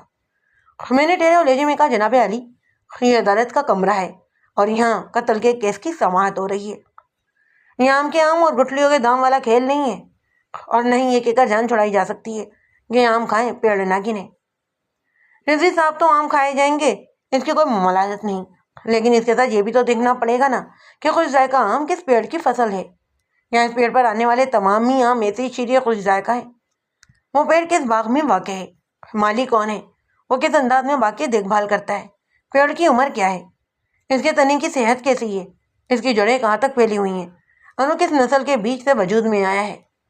میں نے اپنا روز خان فٹنس باکس میں کھڑے ڈاکٹر یاور عباس کی طرف موڑا اور پھر سوالیہ انداز میں کہا، ڈاکٹر صاحب، کوئی مریض آپ کے پاس آ کر اگر یہ کہتا ہے کہ وہ پچھلے 2 ماہ سے بیمار ہے، مختلف قسم کے علاج کر لی ہیں، لیکن خاطر کا اضافہ نہیں ہوا، تو آپ تشویش میں مبتلا ہو جاتے ہیں اور اپنی بھرپور توجہ اس مریض پر مرکوز کر دیتے ہیں۔ ایسا ہی ہوتا ہے نا؟ یاور عباس نے تصدیق کرتے ہوئے کہا، جی بالکل ایسا ہی ہوتا ہے۔ میں نے کہا، پھر آپ روٹین سے ہٹ کر مریض کا ٹرائل کرتے ہیں اور اس کی بیماری کی وجوہات تک پہنچنے کی بھی کوشش کرتے ہیں۔ ڈاکٹر یاور عباس نے ہمیں گردن ہلائے اور بتایا، اس قسم کی صورتحال میں ہمیں مریض کا بلڈ اور یورین ٹیسٹ کروانا پڑتا ہے، ضرورت پڑے تو ایکس رے وغیرہ بھی لکھ کر دے دیتے ہیں۔ ہماری کوشش یہ ہوتی ہے کہ روٹ کاز یعنی کہ مریض کی جڑ تک پہنچا جائے۔ میں بھی تو یہی کوشش کر رہا ہوں جناب علی۔ ڈاکٹر یاور سے ان کی روزانہ آمدنی پوچھنے کا مطلب یہ ہرگز نہیں کہ میں گوئی انکم ٹیکس آفیسر ہوں۔ میں نے اپنا روسخن جج کی جانب موڑتے ہوئے کہا تھا، دراصل میرے تمامی تر سوالات کڑی در کڑی آپس میں جڑے ہوئے ہیں، اور اس کیس کی جڑ یعنی رکاوٹ کا تک پہنچنے کا ہی ذریعہ ہے۔ ویسے اگر ڈاکٹر صاحب کو میرے ان سوالات پر اعتراض ہو تو میں موضوع سوالات کو تبدیل کرنے کے لیے بھی تیار ہوں۔ جج نے سوالیہ نظر سے تقاضا کے گواہ کو دیکھا۔ ڈاکٹر یاور عباس نے معتدل انداز میں کہا، مجھے اس سلسلے میں کوئی اعتراض نہیں۔ میں صاحب پلیز پروسیڈ۔ جج نے حتمی لہجے میں کہا۔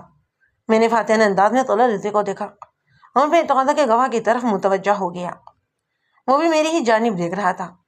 جرح کا سلسلہ جہاں سے ٹوٹا تھا، میں نے اسے وہیں سے جوڑتے ہوئے ڈاکٹر یاور عباس سے پوچھا، جی ڈاکٹر صاحب، آپ کی روزانہ اوسط آمدنی کتنی ہوتی ہے؟ لگ بھگ 2000 روپے۔ اور رات والی شفٹ میں مقتول کتنا کما لیتا تھا؟ اب میں اپنے سوالات میں خاص نوعیت کی قریت بھی شامل کر رہا تھا۔ اس نے سادہ سے لہجے میں بتایا، یہی کوئی 2-2.5 ہزار۔ آپ دن میں 2 مرتبہ کلینک پر بیٹھتے ہیں اور آپ کی بیٹھک کا مجموعی وقت 8 گھنٹے بنتا ہے، جس میں آپ کی آمدنی کم و بیش 2000 روپے بنتی ہے۔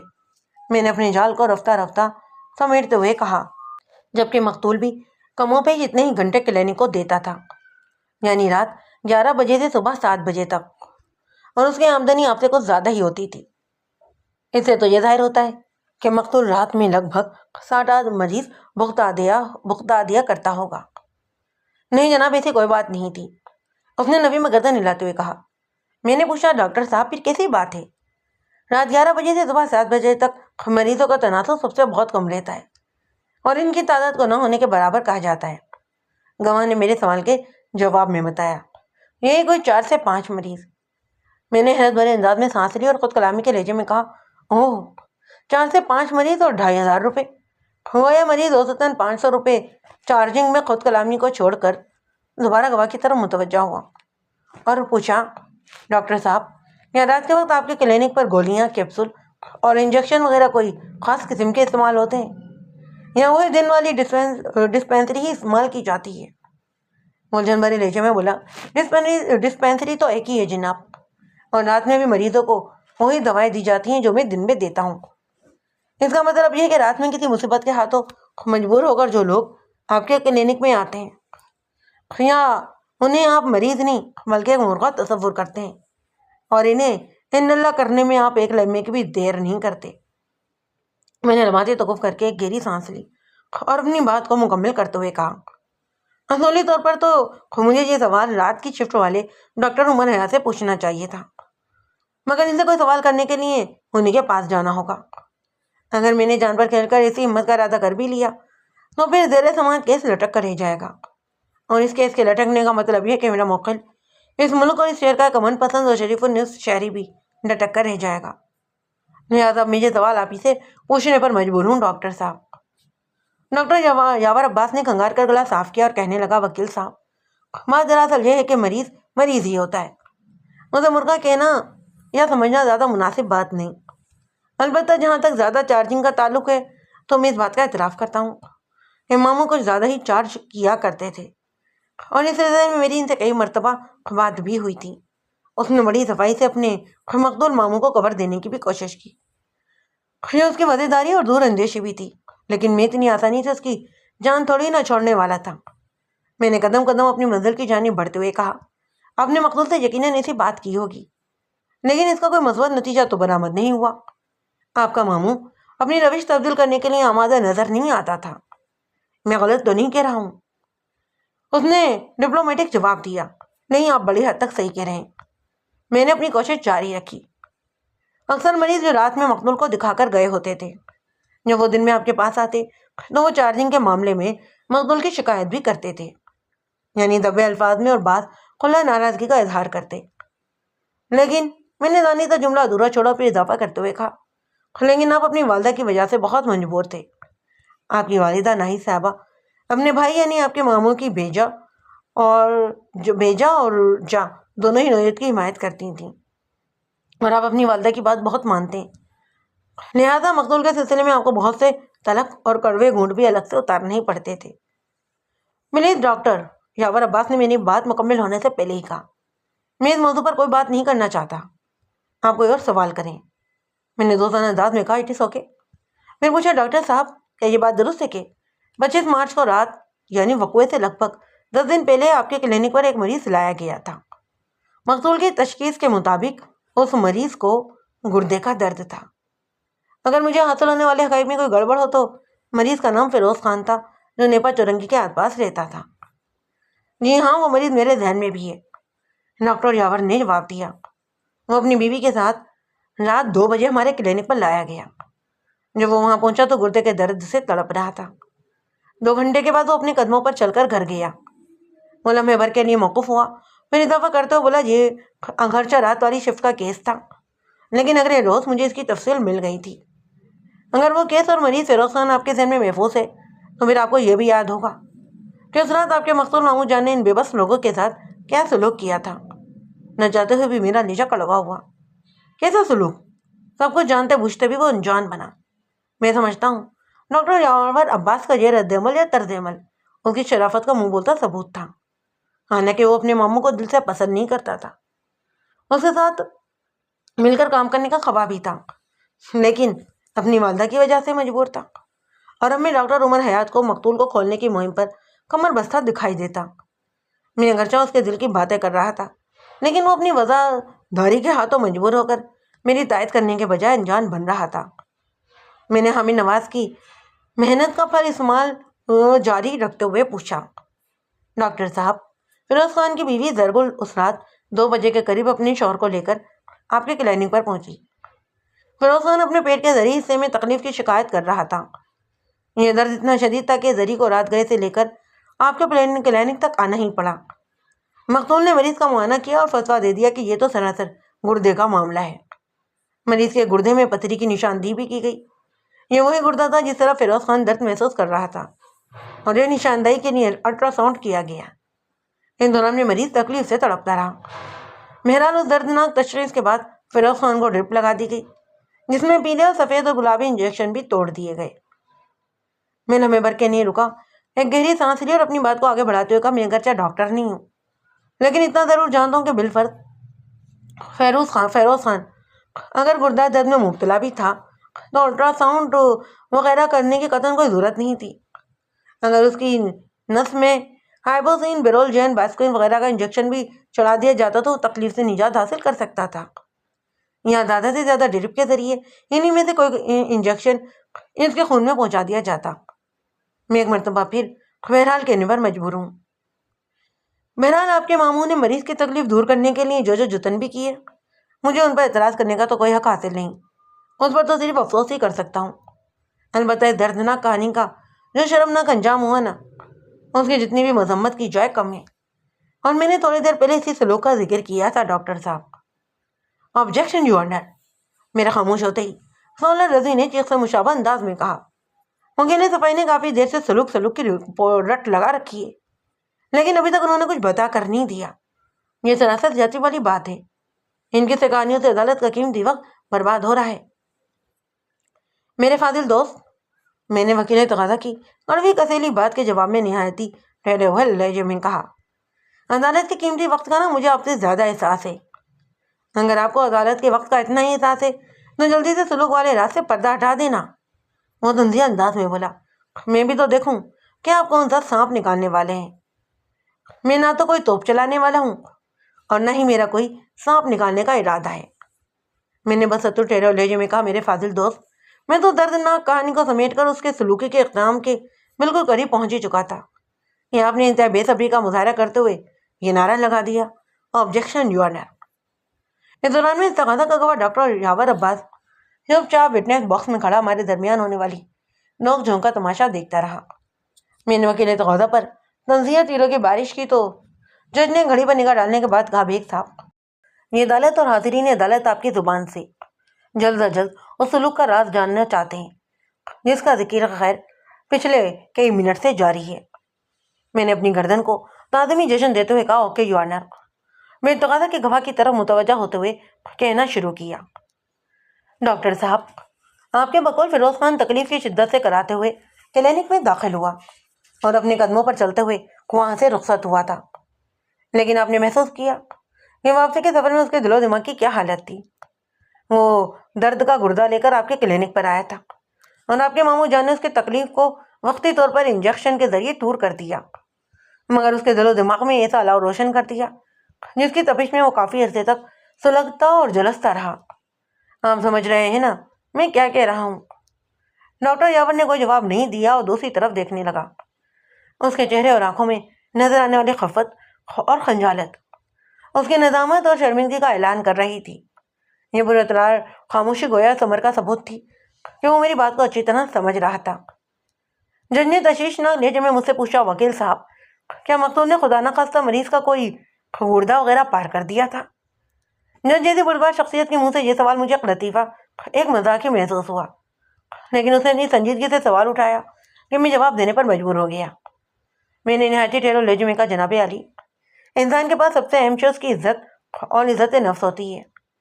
اگر کوئی کسی کے جسم سے وہ گردہ نکال لے یا اس کے بدن کا کوئی حصہ کاٹ کر الگ کر دے تو اسے اتنی تکلیف اور اذیت نہیں پہنچے گی جتنی وہ اس وقت محسوس کرے گا جب اس کی عزت پر ہوٹ آ رہا ہو۔ بے عزتی کے احساس سے زیادہ اذیت ناک اور تکلیف دہ کوئی احساس ہو ہی نہیں سکتا۔ اور اس رات مقتول ڈاکٹر نے فیروز خان کے ساتھ جو حرکت کی تھی نا، اس نے فیروز خان اور زری گل کے جذبات و احساسات کو بری طرح کچل کر رکھ دیا، ان کی عزت اور عزت نفس کا گویا جنازہ ہی نکال دیا۔ یہ حرکت اگر معاشرے کا اور منفی کردار گنڈا اور بدماش کرتا تو اتنی افسوسناک بات نہ ہوتی، مگر ایک ڈاکٹر جیسے معاشرے میں مسیح جیسی حیثیت حاصل ہوتی ہے، اسے ایسا عمل ہرگز زیب نہیں دیتا۔ ڈاکٹر اور ڈاکو میں کچھ تو امتیاز بہرحال ہونا ہی چاہیے۔ میں تھوڑی دیر کے لیے خاموش ہوا تو جس سمیت تمام حاضرین عدالت کی نظریں مجھے پر لگی ہوئی تھیں۔ اس مرتبہ میرے توقف پر کسی نے کوئی اعتراض نہ کیا اور نہ ہی کوئی سوال اٹھایا، حتیٰ کہ وکیل تقاضا بھی ٹرانس کسی کیفیت میں نظر آ رہا تھا۔ وہ سب اس بات کے منتظر تھے کہ میں جلد از جلد اپنے بیان کے کلائمیکس تک پہنچوں۔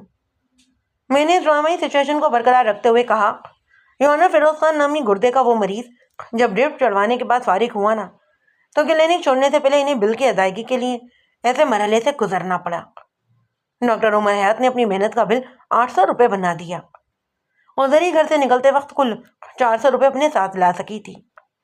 20 روپے ٹیکسی والے نے لیے تھے اور واپسی بھی انہیں ظاہر ہے ٹیکسی میں ہی گھر جانا تھا، لہٰذا کھلے پیسوں کو الگ رکھتے ہوئے زری نے مقتول سے کہا کہ وہ 300 روپے لے لے، باقی کی رقم وہ کل کسی وقت آ کر ادا کر دے گی۔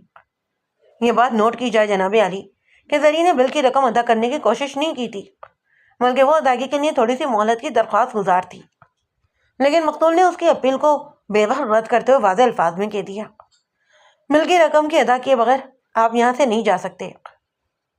زری پہلے ہی کم پریشان نہیں تھی، اب اس نئی آفت نے اسے ہلا کر رکھ دیا۔ اس نے نہایت ہی نرمی سے کہا، ڈاکٹر صاحب، جو آپ کے برابر میں نادر خان کا ہوٹل ہے نا، یہ ہمارا رشتہ دار ہے۔ یوں سمجھے کہ فیروز خان نادر خان کے بہنوئی تقدیر خان کا بہنوئی ہے۔ آپ کو ہمارا کچھ تو خیال کرنا چاہیے نا۔ لیکن نادر خان تو 11 ساڑھے 11 بجے ہوٹل بند کر کے گھر چلا جاتا ہے۔ مقتول ٹس سے مس ہونے کو تیار ہی نہیں تھا۔ وہ جب یہاں موجود نہیں تو اس کی ضمانت کی کیا اہمیت ہے؟ نادر خان تو ادھر کہیں سوراب گھٹ پر رہتا ہے نا۔ مقتول نے ضمانت کی بات کی تو زری گل نے کچھ سوچتے اور سنجیدگی سے کہا، ڈاکٹر صاحب، ہم اس وقت نادر خان کو تو یہاں نہیں لا سکتے، لیکن ضمانت دینے کے لیے میرے پاس ایک اور شے ہے۔ ڈاکٹر نے دلچسپی سے پوچھا، کیا شے؟ زری گل نے اپنے کانوں سے بالائی بالیاں اتار کر ڈاکٹر کی طرف بڑھا دی اور مقتول نے بھی ایک لمحہ سوچے بغیر زری گل کا وہ مختصر سا زیور گھر رکھ کر ان دونوں میاں بیوی کو جانے کی اجازت دے دی۔ میں نے لمحاتی توقف کر کے ایک افسردہ سانس لی اور کٹہرے میں کھڑے ڈاکٹر یاور عباس کی طرف دیکھتے سوال کیا، کیوں ڈاکٹر صاحب، ایسا ہوا تھا یا نہیں؟ وہ ندامت ہمیں لہجے میں بولا ہوا تھا اور مجھے اس واقعے کا سخت افسوس بھی تھا، اور اگلے روز جب دن میں زری گل اپنی شوہر کو لے کر میرے پاس آئی تو میں نے رات میں اس کے ساتھ ہونے والی زیادتی کی ہر ممکن تلافی بھی کر دی۔ میں نے سب سے پہلے تو اس کی بالیوں سے واپس کی، علاوہ ازیں 500 روپے کا حساب بھی ختم کر دیا، یعنی رات والے ٹریٹمنٹ کے ذیل میں صرف 300 روپے ہی وصول کیے، اور اس کے ساتھ ہی اسے 1 ہفتے کی دوا بھی اپنے پاس سے مفت دے دی۔ ڈاکٹر صاحب، آپ کا یہ جذبہ ہمدردی اور قابل ستائش ہے، میں نے سرانے والے انداز میں کہا، لیکن آپ کو یہ تو معلوم ہی ہوگا کہ زبان اور رویے سے لگنے والے گھاؤ اور اس قسم کی لیپا پوتی سے نہیں بھرا کرتے۔ میرے بس میں جو تھا وہ تو میں نے کر دیا، یاور عباس نے کمزور سے لہجے میں کہا۔ میں فیروز خان اور زری گل کی سے زیادہ مدد نہیں کر سکتا تھا۔ میں نے اپنا روئے سخن جج کی جانب موڑتے ہوئے کہا، جناب عالی، 25 مارچ کی رات کشور کلینک پر وہ قابل مذمت واقعہ پیش آتا ہے، اور ٹھیک 10 روز کے بعد اسی کلینک پر مبینہ قصوروار اور ذمہ دار رات کی ڈیوٹی والا ڈاکٹر کو قتل کر دیا جاتا ہے۔ ان واقعات میں کہیں نہ کوئی تو تعلق ہوگا، اور تعلق ہونا بھی چاہیے۔ آپ کا مطلب کیا ہے؟ سولو رضی کو یاد آ گیا کہ اس نے کافی دیر سے کوئی اعتراض نہیں کیا۔ آبجیکشن یور آنر کا نعرہ لگانے کے بجائے اس مرتبہ اس نے براہ راست مجھے سے پوچھ لیا، کیا آپ یہ کہنا چاہتے ہیں کہ ڈاکٹر عمر حیات کو فیروز خان نے قتل کیا ہے؟ میں نے ایک لفظ پر زور دیتے ہوئے کہا، رضوی صاحب، میں نے ایسی کوئی بات نہیں کی، میں نے ایک امکان کی نشاندہی کی ہے۔ دونوں ہی واقعات میں ایک تعلق اور رابطہ ڈھونڈنے کی بات کی ہے، لیکن آپ نے تو بات ہی مکمل کر دی۔ میں نے کیا کیا ہے؟ الجھن بھرا لہجے میں بولا۔ میں نے گہری سنجیدگی سے کہا، میں نے جس امکانی تعلق کی نشاندہی کی تھی، آپ نے اس کو معنی جامہ پہنا دی ہے۔ آپ نے اپنے ذہن کے خیال کو مجھ سے مخاطب کرتے ہوئے عدالت تک پہنچایا ہے۔ یا آپ یہ کہنا چاہتے ہیں کہ ڈاکٹر عمر حیات کو فیروز خان نے قتل کیا ہے؟ وہ تھٹپٹائے ہوئے لہجے میں بولا، میرا یہ مطلب تو ہرگز نہیں تھا، میں نے تو بس آپ کی بات سے ایک نتیجہ اخذ کیا تھا۔ اگر میری نظر میں ڈاکٹر عمر حیات کو فیروز خان نے قتل کیا ہوتا نا، تو اس وقت مجرم والے کٹہرے میں آپ کے مجرم کے موکل کے بجائے فیروز خان کھڑا ہوتا۔ سولو رضی کی یہ بات سمجھ میں نہ آئی کہ اس نے مجھے ایسا کیا بتا دیا جو میں اس قدر اس کا شکر گزار ہو رہا ہوں۔ مدتب الجھن زدہ نظر سے کبھی مجھے اور کبھی جج کی طرف دیکھنے لگا۔ اس کی سمجھ میں تو تب آتا نا اگر میں نے واقعی کوئی اہم بات کی ہوتی۔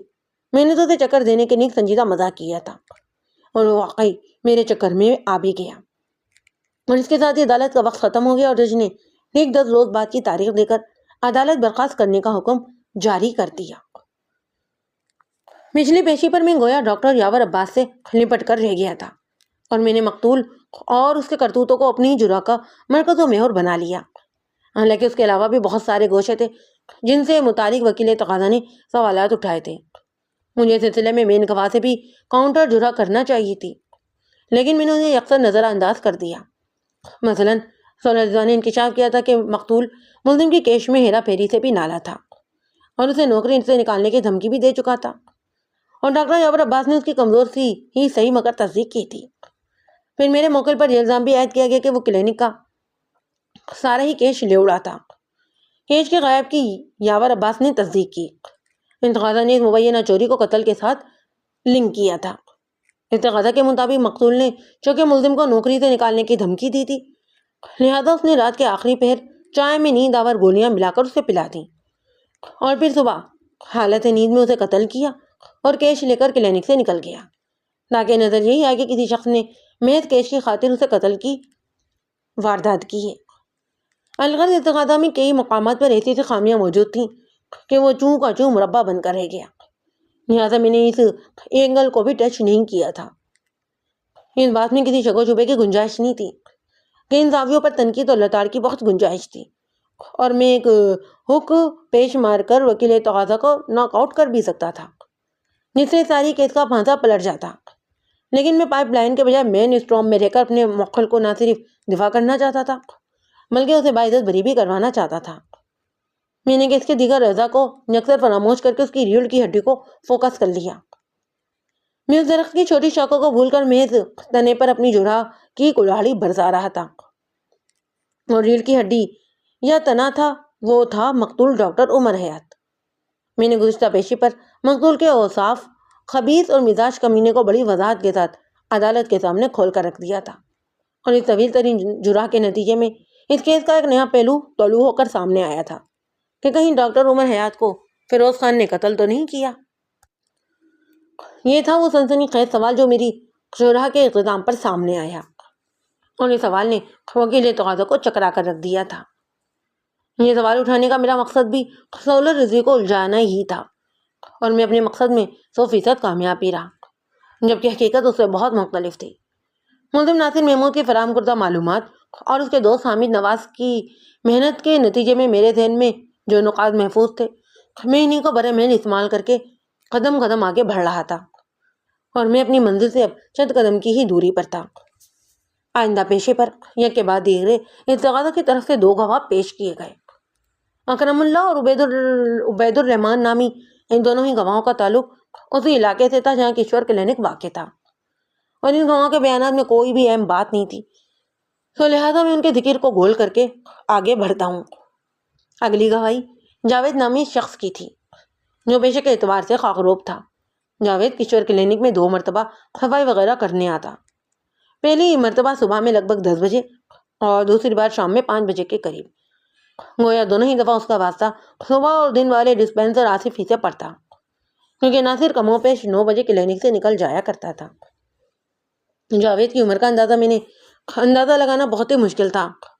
گھنگریارے بالوں اور سیاہ رنگت والے سویپر کا قد کاٹ اور خد و خال ایسے تھے کہ کبھی وہ 20 کا لگتا تو کبھی 35 سال کا نظر آنے لگتا۔ پر بعد ازاں مجھے معلوم ہوا کہ وہ ایک عمر چور بندہ ہے۔ اس کے 5 بچے تھے اور وہ 40 سے اوپر کا تھا۔ جاوید ہی وہ شخص تھا جس نے مقتول کی لاش کو دریافت کیا۔ جاوید نے سچ بولنے کا حلف اٹھایا اور اپنا بیان بھی ریکارڈ کروایا۔ یہ کم و بیش وہی بیان تھا جو اس نے وقوعے کے روز پولیس کو دیا بھی تھا۔ وکیل تقاضا جج کی اجازت لے کر جرح کے لیے خما کے کٹہرے کے پاس پہنچ گیا۔ اس نے اپنی جرح کا آغاز کرتے ہوئے کہا، جاوید، وقوعے کے روز تم کتنے بجے کلینک پر پہنچے تھے؟ گواہ نے جواب دیا، میرا خیال ہے کہ اس وقت 10 تو بجے ہی ہوں گے۔ میں نے پوچھا، کیا تم روزانہ صبح اسی وقت صفائی کرنے آتے ہو؟ جی ہاں، زیادہ سے زیادہ 10 منٹ اوپر نیچے ہو جاتے ہوں گے۔ جب وقوعے کے روز تم کلینک پہنچے تو ملزم وہاں موجود تھا؟ وکیل تقاضا نے پوچھا۔ گواہ نے رفع میں گردن ہلائی، نہیں، ملزم وہاں موجود نہیں تھا۔ تو اس کا مطلب یہ ہے کہ کلینک بند ہوگا۔ میں سولر رضوی کے مقصد کو اچھی طرح سمجھ رہا تھا، وہ خاص پوائنٹ کو سامنے لانے کی کوشش کر رہا تھا، پر میری نظر میں جس کی کوئی حیثیت ہی نہیں تھی۔ جاوید نے وکیل تقاضا کے سوال کے جواب میں وضاحت کرتے ہوئے بتایا، جناب، کلینک بند نہیں تھا، صرف اس کا باہر والا شٹر گرا ہوا تھا، اور یہ روزانہ کا معمول ہے۔ ناصر 8 بجے چھٹی کر کے گھر چلا جاتا ہے اور کلینک کا شٹر بھی گرا جاتا ہے، مگر تالے لگا کر اسے باقاعدہ لاک نہیں کرتا، کیونکہ یہ 24 گھنٹے کا کلینک ہے اور آصف بھی میری طرح 10 بجے تک کلینک پہنچتا ہے. کبھی وہ پہلے آتا ہے تو کبھی میں. جب آصف مجھ سے پہلے آ جاتا ہے تو مجھے شٹر اٹھا ہوا ملتا ہے، اور اگر میں پہلے جاؤں تو وہ شٹر مجھے اٹھانا پڑتا ہے. یہ تھا کہ اس دن وقوعے کے دن ہوا. گواہ سانس لینے کے لیے تھما تو وکیل تقاضا نے جرح کے سلسلے کو آگے بڑھاتے ہوئے پوچھا، وقوعے کے روز تم نے کلینک کا شٹر اٹھایا اور اندر داخل ہو گئے، پھر تم نے دیکھا کیا تھا؟ مخزدہ لہجے میں بتانے لگا، میں نے دیکھا تھا کہ کلینک کے پچھلے حصے میں ایک کاؤچ پر ڈاکٹر عمر حیات سو رہے ہیں. یہ وہی کاؤچ تھا جہاں مریضوں کو ڈاکٹر لٹا کر چیک اپ بھی کرتا ہے اور ڈرپ وغیرہ بھی لگائی جاتی ہے. پچھلی گرمیوں میں مجھے اسہال کی بیماری ہو گئی تھی اور ڈاکٹر جعفر عباس نے مجھے ڈرپ لگائی تھی. مجھے جملہ ادھورا چھوڑ کر رکا. میرے گہری سانس خارج کی اور اپنے بیان کو آگے بڑھاتے ہوئے بتانے لگا، مجھے یہ بات پتا تھی کہ ڈاکٹر عمر صبح 10 بجے تک گھر جایا کرتے تھے. اس روز صبح پہلی مرتبہ میں نے انہیں اتنی دیر تک کلینک میں سوئے پڑے ہوئے دیکھا. بہرحال مجھے تو صفائی کرنا تھی. میں نے انہیں نہیں جگایا اور پنکھا بند کر کے اپنے کام میں لگ گیا. میرا خیال تھا کہ پنکھا بند ہونے کے بعد وہ خود ہی اٹھ جائیں گے، لیکن یہ دیکھ کر تو مجھے بہت حیرت ہوئی کہ ان کے جسم میں تو ذرا سی بھی حرکت نہیں ہوئی. فطری تجسس مجھے ڈاکٹر کے قریب لے کر گیا. میں نے جھک کر ان کا جائزہ لیا اور اس وقت مجھ پر انکشاف ہوا کہ وہ سانس بھی نہیں لے رہے. پہلا خیال میرے ذہن میں یہی آیا کہ وہ زندہ نہیں ہے. وکیل تقاضا نے فوراً سوال کیا، پھر تم نے کیا کیا؟ گواہ نے بتایا، میں فوراً کلینک سے باہر آیا اور نادر خان کو اس کے بارے میں بتایا. نادر خان چائے خانے کے کلینک کے ساتھی ہے. جب میں نادر خان کو ڈاکٹر صاحب کی حالت کے بارے میں بتا رہا تھا تو اسی وقت آصف بھی پہنچ گیا. وہ بھی ساری صورتحال سے گھبرا گیا. پھر ہم تینوں ہی کلینک کے اندر آئے اور گہری نظر سے ڈاکٹر کا جائزہ لیا اور منتہا طور پر ہم اس نتیجے پر پہنچے کہ ڈاکٹر عمر حیات اب اس دنیا میں باقی نہیں رہا. وکیل تقاضا نے معنی خیز انداز میں ہنکارا بھرا اور گواہ سے سوال کیا، پھر کیا ہوا؟ اس ساری سچویشن نے میرے ساتھ ساتھ آصف اور نادر خان کو بھی تشویش میں ڈال دیا. جاوید نے بتایا، لیکن آصف کے ذہن نے بر وقت کام کیا اور اس نے ڈاکٹر یاور عباس کو فون کر کے اس واقعے بلکہ ثانیہ کے بارے میں آگاہ کر دیا. تھوڑی دیر کے بعد ڈاکٹر صاحب کلینک پہنچ گئے اور پھر انہوں نے آتے ہی پولیس اسٹیشن فون کر کے ڈاکٹر عمر حیات کی موت کی اطلاع دے دی. اوکے، وکیل تقاضا نے ٹھہرے ہوئے لہجے میں کہا. پھر مزید 2-3 سوالات پوچھ کر گواہ جاوید کو فارغ کر دیا. اپنی باری پر میں گواہ کے کٹہرے کے قریب چلا گیا اور میں نے جرح کا آغاز کرنے سے پہلے بڑی گہری نگاہ سے جاوید کا تنقیدی جائزہ لیا.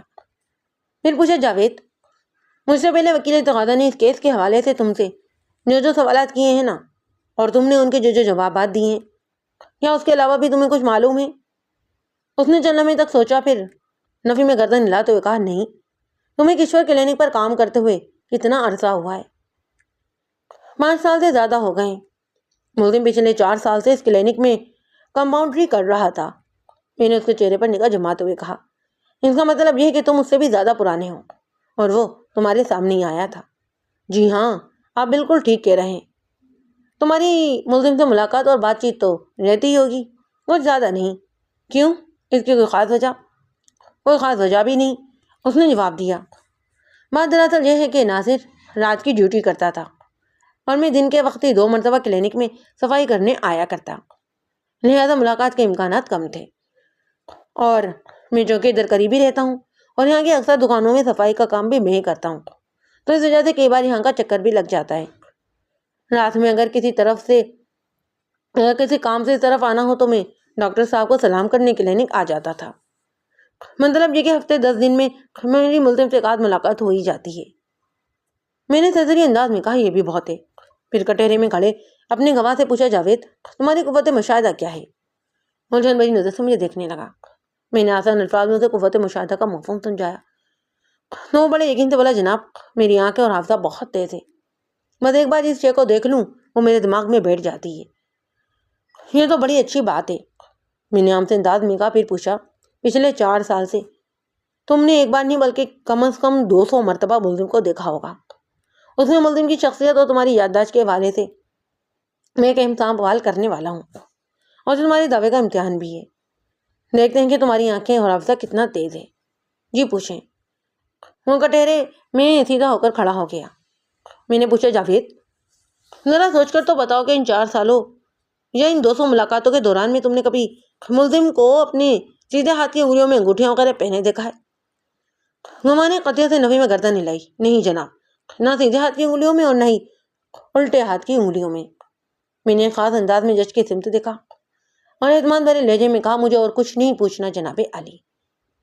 اس کے ساتھ ہی عدالت کا مقررہ وقت ختم ہو گیا. منظر اسی عدالت کا تھا اور کٹہرے میں اتغاثہ کا گواہ اور کشور کلینک میں دن کی ڈیوٹی کرنے والا ڈسپینسر آصف علی کھڑا تھا. آصف پستہ قامت اور ایک سانولا سا نوجوان تھا.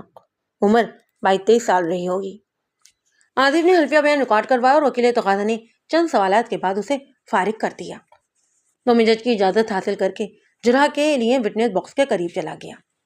وکیل تقاضا نے اسے جو سوالات پوچھے تھے میری نظر میں ان کی زیادہ اہمیت ہی نہیں تھی، لہٰذا میں نے انہیں دہرانے یا ان پر تنقید کرنا ضروری نہ سمجھا اور اپنے مخصوص انداز میں عدالتی کارروائی کو آگے بڑھاتے ہوئے گواہ سے پوچھا، آصف علی، کیا یہ سچ ہے کہ تمہیں کشور کلینک پر کام کرتے ہوئے صرف 1 ہی سال ہوا ہے؟ اس نے جواب دیا، ہاں یہ سچ ہے. تم نے کشور کلینک پر اپنے کیریئر کا آغاز کب سے کیا؟ یہ نہیں، اس سے پہلے میں ڈاکٹر عثمان حیدر کے کلینک پر کام کرتا تھا. وہ وضاحت کرتے ہوئے بولا، یہ کلینک میرے گھر کے قریب PIB کالونی میں ہے. اچھا، جب تم نے کشور کلینک پر ملازمت کی تو تمہاری تنخواہ کتنی لگائی گئی؟ 600 روپے. اس وقت میرا مطلب ہے وقوع کے وقت تمہاری تنخواہ کتنی تھی؟ اس نے بتایا 800 روپے. میں نے پوچھا، آصف علی، تم روزانہ 10 بجے کے قریب کلینک پہنچتے ہو. اسی وقت سویپر جاوید یا تو کلینک کی صفائی کر رہا ہوتا ہے یا پھر چند منٹ تم اس سے پہلے آ جاتے ہو. جب تم اس سے پہلے کلینک پہنچتے ہو تو تمہیں باہر کا شٹر گرا ہوا ملتا ہے یا اٹھا ہوا؟ جناب، رات والا کماؤڈر ناصر یعنی ملزم صبح 9 بجے تک کلینک سے رخصت ہو جاتا ہے اور اسے ڈاکٹر صاحب نے یہ ہدایت کر رکھی ہے وہ جب بھی جائے کلینک کے شٹر کو گرا کر جائے، اور وہ ہمیشہ ایسا ہی کرتا ہے. میں بھی جاوید سے پہلے کلینک پہنچتا ہوں تو مجھے شٹر گرا ہوا ہی ملتا ہے. کیا ملزم کو شٹر گرانے کی ہدایت اس صورت میں ہے کہ اگر کوئی شخص کلینک میں سویا ہوا ہو؟ میں نے اس کی آنکھوں میں دیکھتے ہوئے سوال کیا. وہ صاحب کا مظاہر کرتے ہوئے بولا، نہیں جناب، ایسی تو کوئی بات ہی نہیں. ڈاکٹر عمر حیات مہینے میں 1-2 مرتبہ کلینک میں ہی سو جایا کرتے تھے. اور اسی صورت میں ناصر محمود کلینک کا بیرونی شٹر گرائے بغیر ہی چلا جایا کرتا تھا. وقوع کی رات یعنی رات کے آخری پہر ڈاکٹر عمر حیات کلینک میں ہی سویا ہوا تھا. کوچ پر لیٹنے سے پہلے اس نے ملزم کو ہدایت دی کہ وہ رخصت ہوتے وقت اسے جگانے کی کوشش نہ کرے. لہذا ملزم اپنے وقت پر شٹر اٹھا ہوا گھر چھوڑ کر چلا گیا. لیکن جب آصف جاوید صفائی کرنے کے لیے آیا تو اسے شٹر گرا ہوا ملا. یہ معمہ کیا ہے؟ وہ بحث بھرے لہجے میں بولا، یہ تو واقعی ایک معمہ ہے. اگر ناصر شٹر گرا کر نہیں گیا تو پھر اسے کس نے گرایا تھا؟ میں یہی سوال تم سے پوچھ رہا ہوں. میں نے ایک لفظ پر زور دیتے ہوئے کہا، تمہارے خیال میں کلینک کا شٹر کس نے گرایا ہوگا؟ میں اس بارے میں کچھ نہیں جانتا جناب. وہ جن بھرے انداز میں بولا. میں نے قدرے نرمی سے کہا، ٹھیک ہے. پھر پوچھا، آصف علی، کیا تم نے کسی بینک میں اکاؤنٹ وغیرہ بھی کھول رکھا ہے؟ جی ہاں، میں ایک مقامی بینک کا اکاؤنٹ ہولڈر ہوں. اس نے جواب دیا. پھر اپنے بینک کا نام بھی بتایا. میں بار بار سوالات کا زاویہ تبدیل کر رہا تھا کہ گواہ کو کوئی احساس ہی نہ ہو کہ میں اس کی بے خبری میں اس کی زبان سے کون سا راز اگلوانے کی کوشش کر رہا ہوں. میں نے اپنے مخصوص انداز میں جرح کے سلسلے کو آگے بڑھاتے ہوئے سوال کیا، آصف علی، وقوع کے روز تم نے فون کر کے ڈاکٹر یاور عباس کو کلینک بلوایا. ڈاکٹر یاور نے آتے ہی اپنے ماموں کی موت کی تصدیق کر دی اور پھر فون کر کے پولیس کو بھی اس واقعے کی اطلاع دے دی گئی. اور پولیس کی آمد سے قبل ہی تم نے کلینک کا معائنہ کر کے یہ بھی پتہ چلا لیا کہ اس دن کا سارا ہی کیش بھی غائب تھا. یہ ماجرا کیا ہے؟ وہ ہم سے لہجے میں بولا، ماجرا کیا ہے جی، بس کیش غائب ہو گیا. ایسے بات نہیں بنے گی. میں نے ٹھہرے ہوئے لہجے میں کہا، ذرا تفصیل بتاؤ مجھے کہ کلینک کے اندر کتنا کیش تھا، کہاں رکھا ہوا تھا اور کیوں رکھا ہوا تھا. اس نے کنگار کر گلا صاف کیا اور بتانے لگا، جناب، بات دراصل یہ ہے کہ ہمارے کلینک پر مریضوں سے ڈاکٹر صاحب پیسے نہیں لیتے بلکہ چارجنگ ہم لوگ کرتے تھے. ڈاکٹر صاحب مریض کے نسخے پر اوپر ایک کونے میں خفیہ کوڈ ڈال دیا کرتے. ہم سمجھ جاتے کہ مریض سے کتنے پیسے وصول کرنا ہے. رات کو جب ہماری شفٹ تبدیل ہوتی تو میں پرچیوں یعنی نسخوں کے مطابق حساب بنا کر ناصر کو دے جاتا. اس کے بعد اس کا کام شروع ہو جاتا اور وہ صبح رخصت ہوتے وقت اپنا سارا حساب بناتا اور ان حسابوں والی پرچیاں اور دن رات کی آمدنی کی رقم کو ایک لفافے میں ڈال کر ڈاکٹر یاور صاحب کی میز کی دراز میں رکھ جایا کرتا۔ وہ لمحے بھر کو سانس لینے کے لیے رکا، پھر اپنی بات کو آگے بڑھاتے بولا، وقوع کے روز، میرا مطلب ہے کہ ایک دن پہلے یعنی 3 فروری کو دن اور رات کے پہلے حصے کا مجموعی حساب 2000 روپے بنا تھا، جو کہ میں نے ناصر کے حوالے کیا اور اپنے گھر رخصت ہو گیا۔ اس کے بعد کلینک پر کیا کیا واقعات پیش آئے اس کی مجھے کچھ خبر نہیں۔ صبح جب میں کلینک پر پہنچا تو یہ پتہ چلا کہ کسی نے گلا دبا کر ڈاکٹر عمر حیات کو قتل کر دیا ہے۔ پولیس کو فون کرنے کے بعد جب ڈاکٹر یاور اور میں نے میز کی وہ دراز دیکھی جس میں کیش رکھا جاتا تھا تو ہمیں حیرت کا جھٹکا لگا۔ وہاں دن اور رات کے مریضوں کا مکمل حساب کتاب تو لکھا رکھا تھا، مگر رقم غائب تھی۔ ناصر کے ہاتھ کا حساب بھی کل 4500 روپے بنتے تھے، جو کہ میز کی دراز میں موجود نہیں تھے۔ ان حالات میں ذہن ناصر کی طرف ہی جا سکتا تھا، لہذا پولیس آئی، انہوں نے موقع کی کارروائی کی اور حالات و واقعات کی روشنی میں ناصر کو اس کے گھر سے گرفتار کر لیا گیا۔ یہ ہے جناب کل کہانی۔ میں نے مزہ لینے والے انداز میں کہا، خاصی دلچسپ اور سنسنی خیز کہانی ہے۔ پھر پوچھا، آصف علی، یہ تو بتاؤ کہ یہ بات کس کس کو معلوم تھی کہ دن اور رات بھر کی آمدنی کو یوں ڈاکٹر یاور عباس کی میز کی دراز میں رکھ دیا جاتا ہے؟ دونوں ہی ڈاکٹروں اور دونوں ہی ڈسپنسروں کے علاوہ کوئی 5واں شخص یہ بات نہیں جانتا تھا، وہ پر یقین لہجے میں بولا۔ اور جہاں تک رقم دراز میں چھوڑنے کا سوال ہے تو یہ طریقہ بالکل محفوظ تھا۔ یہ رقم یوں ہی کھلی نہیں چھوڑی جاتی تھی، بلکہ ایک لفافے میں رکھ کر اسے ڈاکٹر صاحب کے مختلف آلات کے نیچے دبا دیا جاتا، اور دراز میں ڈاکٹر صاحب کے مریضوں کے کان، گلا اور آنکھیں وغیرہ چیک اپ کرنے کے آلات رکھے رہتے تھے۔ ہم چاروں کے علاوہ اگر کوئی شخص وہ دراز کھول کر اندر جھانک بھی لے تو اس کی سمجھ میں کچھ نہیں آئے گا۔ تو گویا چوری کی رقم کا سودا انہی 4 افراد میں سے کسی ایک کے سر پر باندھا جا سکتا ہے۔ میں نے سنسناتے لہجے میں سوال کیا، لیکن اصولاً 4 میں سے 2 افراد کو کٹ کرنا پڑے گا، اور یہ ضروری بھی ہے۔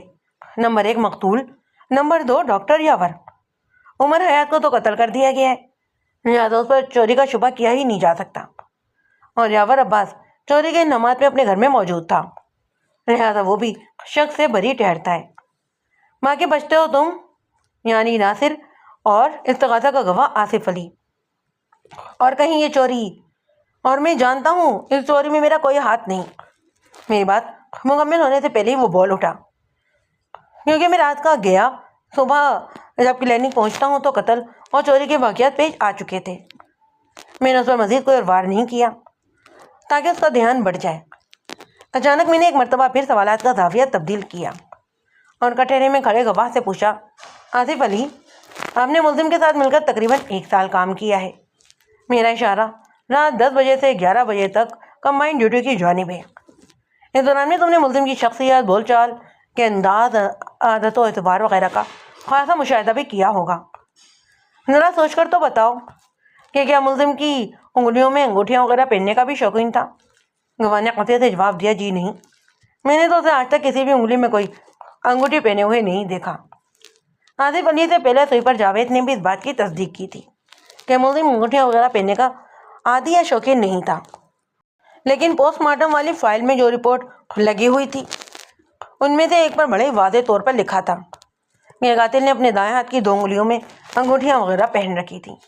مقتول کی گردن پر سے تلاش کیے جانے والی انگلیوں کے نشانات کے ساتھ ہی انگوٹھیوں کے مخصوص دباؤ کے آثار بھی نوٹ کیے گئے تھے، اور پوسٹ مارٹم کا یہ نقطہ میرے موکل کے حق میں جاتا تھا، کیونکہ حالات و واقعات اور ثبوت و شواہد کی رو سے ملزم ناصر محمود انگوٹھیاں نہیں پہنا کرتا تھا۔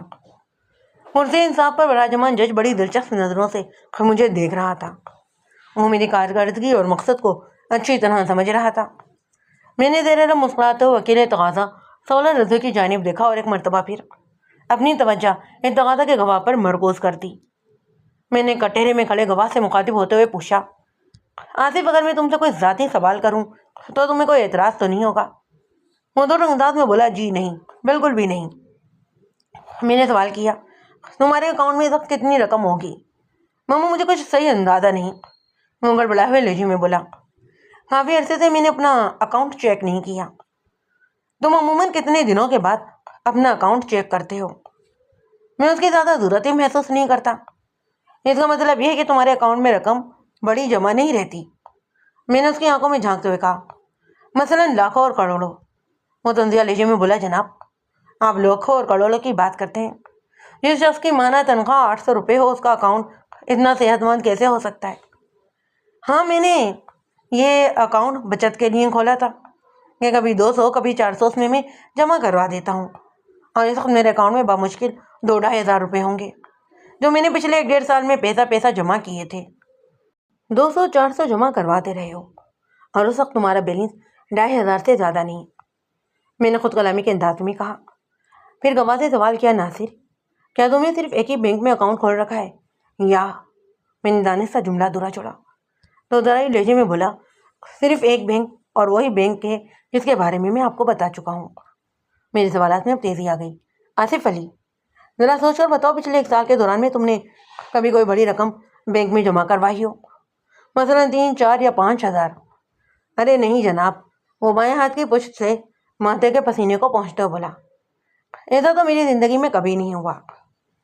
زندگی میں کبھی نہیں ہوا؟ ہاں، میں نے ایک لفظ پر زور دیتے ہوئے درست لہجے میں کہا، تو اس کا مطلب یہ ہے کہ یہ عدالت تمہیں زندہ نہ سمجھے اور اس وقت تم زندگی سے خالی ہو۔ وہ آنکھیں پٹ پٹاتے ہوئے بولا، جی میں کچھ سمجھا نہیں۔ اس نے حیرت اور الجھن کی کیا اداکاری کی، جسے میں جو بھی کہنا چاہتا ہوں وہ اس سے بالکل بے خبر ہو، لیکن اس کی یہ ایکٹنگ مجھے بالکل متاثر نہیں کر سکی۔ میں نے بڑے یقین سے سمجھ لیا کہ وہ اپنے قدموں سے اکھڑ چکا ہے۔ کوئی جڑ سے اکھڑے یا قدموں پر ڈگمگائے، وہ اسے زمین بوس کرنے کے لیے صرف ایک زوردار دھکے کی ضرورت ہوتی ہے، اور میں نے بھی یہی کیا۔ میں نے گواہ استغاثہ کی آنکھوں میں آنکھیں ڈال کر کہا، آصف علی تم کچھ سمجھے ہو یا نہیں سمجھے ہو اس کا تو ابھی پتہ چل جائے گا، اور معزز عدالت یہ بھی جان لے گی کہ تمہارا شمار زندوں میں کیا جائے یا؟ میرے منعقد انداز میں جملہ ادھورا چھوڑا، ایک گہری سانس لی اور اپنی بات کو مکمل کرتے ہوئے کہا، آصف تم نے تھوڑی دیر پہلے معزز عدالت کے روبرو بیان یہ دیا ہے کہ تم نے اپنی پوری زندگی میں 2-3 یا پھر 4,000 کی رقم یکمشت بینک میں نہیں جمع کروائی، لیکن 5 فروری کی تاریخ اس بات کی گواہ ہے کہ تم نے مجھے 4,100 روپے اپنے بینک اکاؤنٹ میں ڈپازٹ کیے، یعنی پورے 4,500 روپے۔ لہٰذا تمہارے بیان کی روشنی میں یہ سوچا جا سکتا ہے کہ تم 5 فروری سے قبل ہی انتقال کر گئے تھے، کیونکہ بقول تمہارے یہ کام تمہاری زندگی میں تو نہیں ہوا۔ آبجیکشن یور آنر، وکیل تقاضا نے اپنی موجودگی کا اظہار کرتے ہوئے کہا۔ جناب علی، وکیل صفائی غیر متعلقہ باتوں میں گواہ کو الجھا کر عدالت کا قیمتی وقت برباد کر رہے ہیں۔ میں نے وکیل تقاضا کے اعتراض کے جواب میں نرمی سے کہا، جناب علی میری زبان سے ابھی تک ایک لفظ بھی غیر متعلق خرچ نہیں ہوا۔ میری اس نرمی کو کمزور سمجھ کر وہ شعر ہو گیا، براہ راست میری جانب دیکھتے ہوئے جارحانہ انداز میں سوال کیا، زیر سماعت کیسے اس بات کا تعلق کیا ہے اور آپ کے پاس ثبوت کیا ہے کہ 5 فروری کو تقاضا کے گواہ آصف علی نے اپنے اکاؤنٹ میں 4,500 روپے ڈپازٹ کیے تھے؟ اس بات کا ثبوت حاصل کرنا کوئی مشکل کام نہیں ہے۔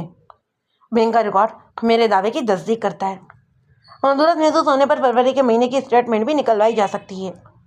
لیکن میرے فاضل دوست، میرا جی چاہ رہا ہے کہ میں آپ کی عقل یا کم از کم آپ کی یادداشت پر گہرے رنج و غم کا اظہار کروں، بلکہ اگر موقع ملے تو ماتم بھی کر ڈالوں۔ وہ سلگ کر بولا، کیوں؟ میں نے ایسا کیا کر دیا ہے؟ میں نے اس کے زخم پر نمک پاشی کرتے ہوئے نہایت کڑوے لہجے میں کہا، آپ کی یادداشت کا میں نے اس لیے ذکر کیا ہے کہ ڈاکٹر عمر حیات کا قتل 4 فروری کی صبح ہوا تھا، اور اسی روز انکشاف بھی ہوا کہ کلینک کی دن رات کی آمدنی مرغ 4,500 روپے ڈاکٹر کی میز سے غائب ہو گئی ہے۔ ان دونوں ہی معاملات کو میرے موکل کی گردن سے لپیٹ کر آپ اس طرح خوش ہو رہے ہیں جیسے کوئی دنیا کا عظیم کارنامہ انجام دے دیا ہے۔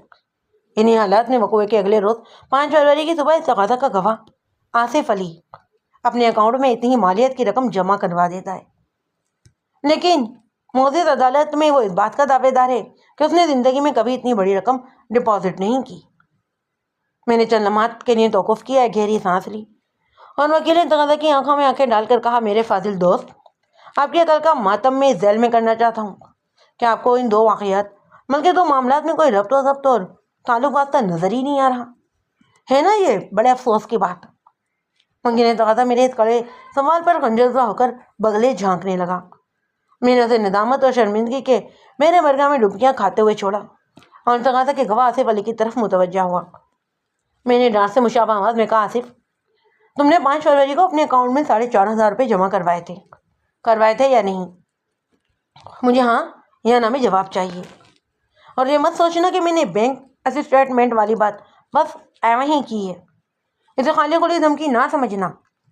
میں نے اس سلسلے میں تمہارے بینک مینیجر سے بات کر لی ہے، بس اب عدالت کے حکم کی ہی دیر ہے۔ وہ کمزور سے لہجے میں بولا ہاں، اور کٹہرے کی لیڈنگ کو تھام کر کھڑا ہو گیا۔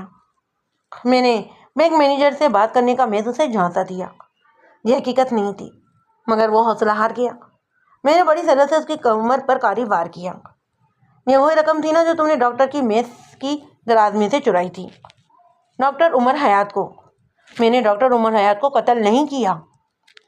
میری بات پوری ہونے سے پہلے ہی وہ فریادی لہجے میں بولا، اور میں نے یہ رقم… وہ بولتے بولتے ایسے رکا جیسے اسے اپنی غلطی کا احساس ہو گیا، لیکن میں اس مرحلے پر اسے رکنے نہیں دینا چاہتا تھا۔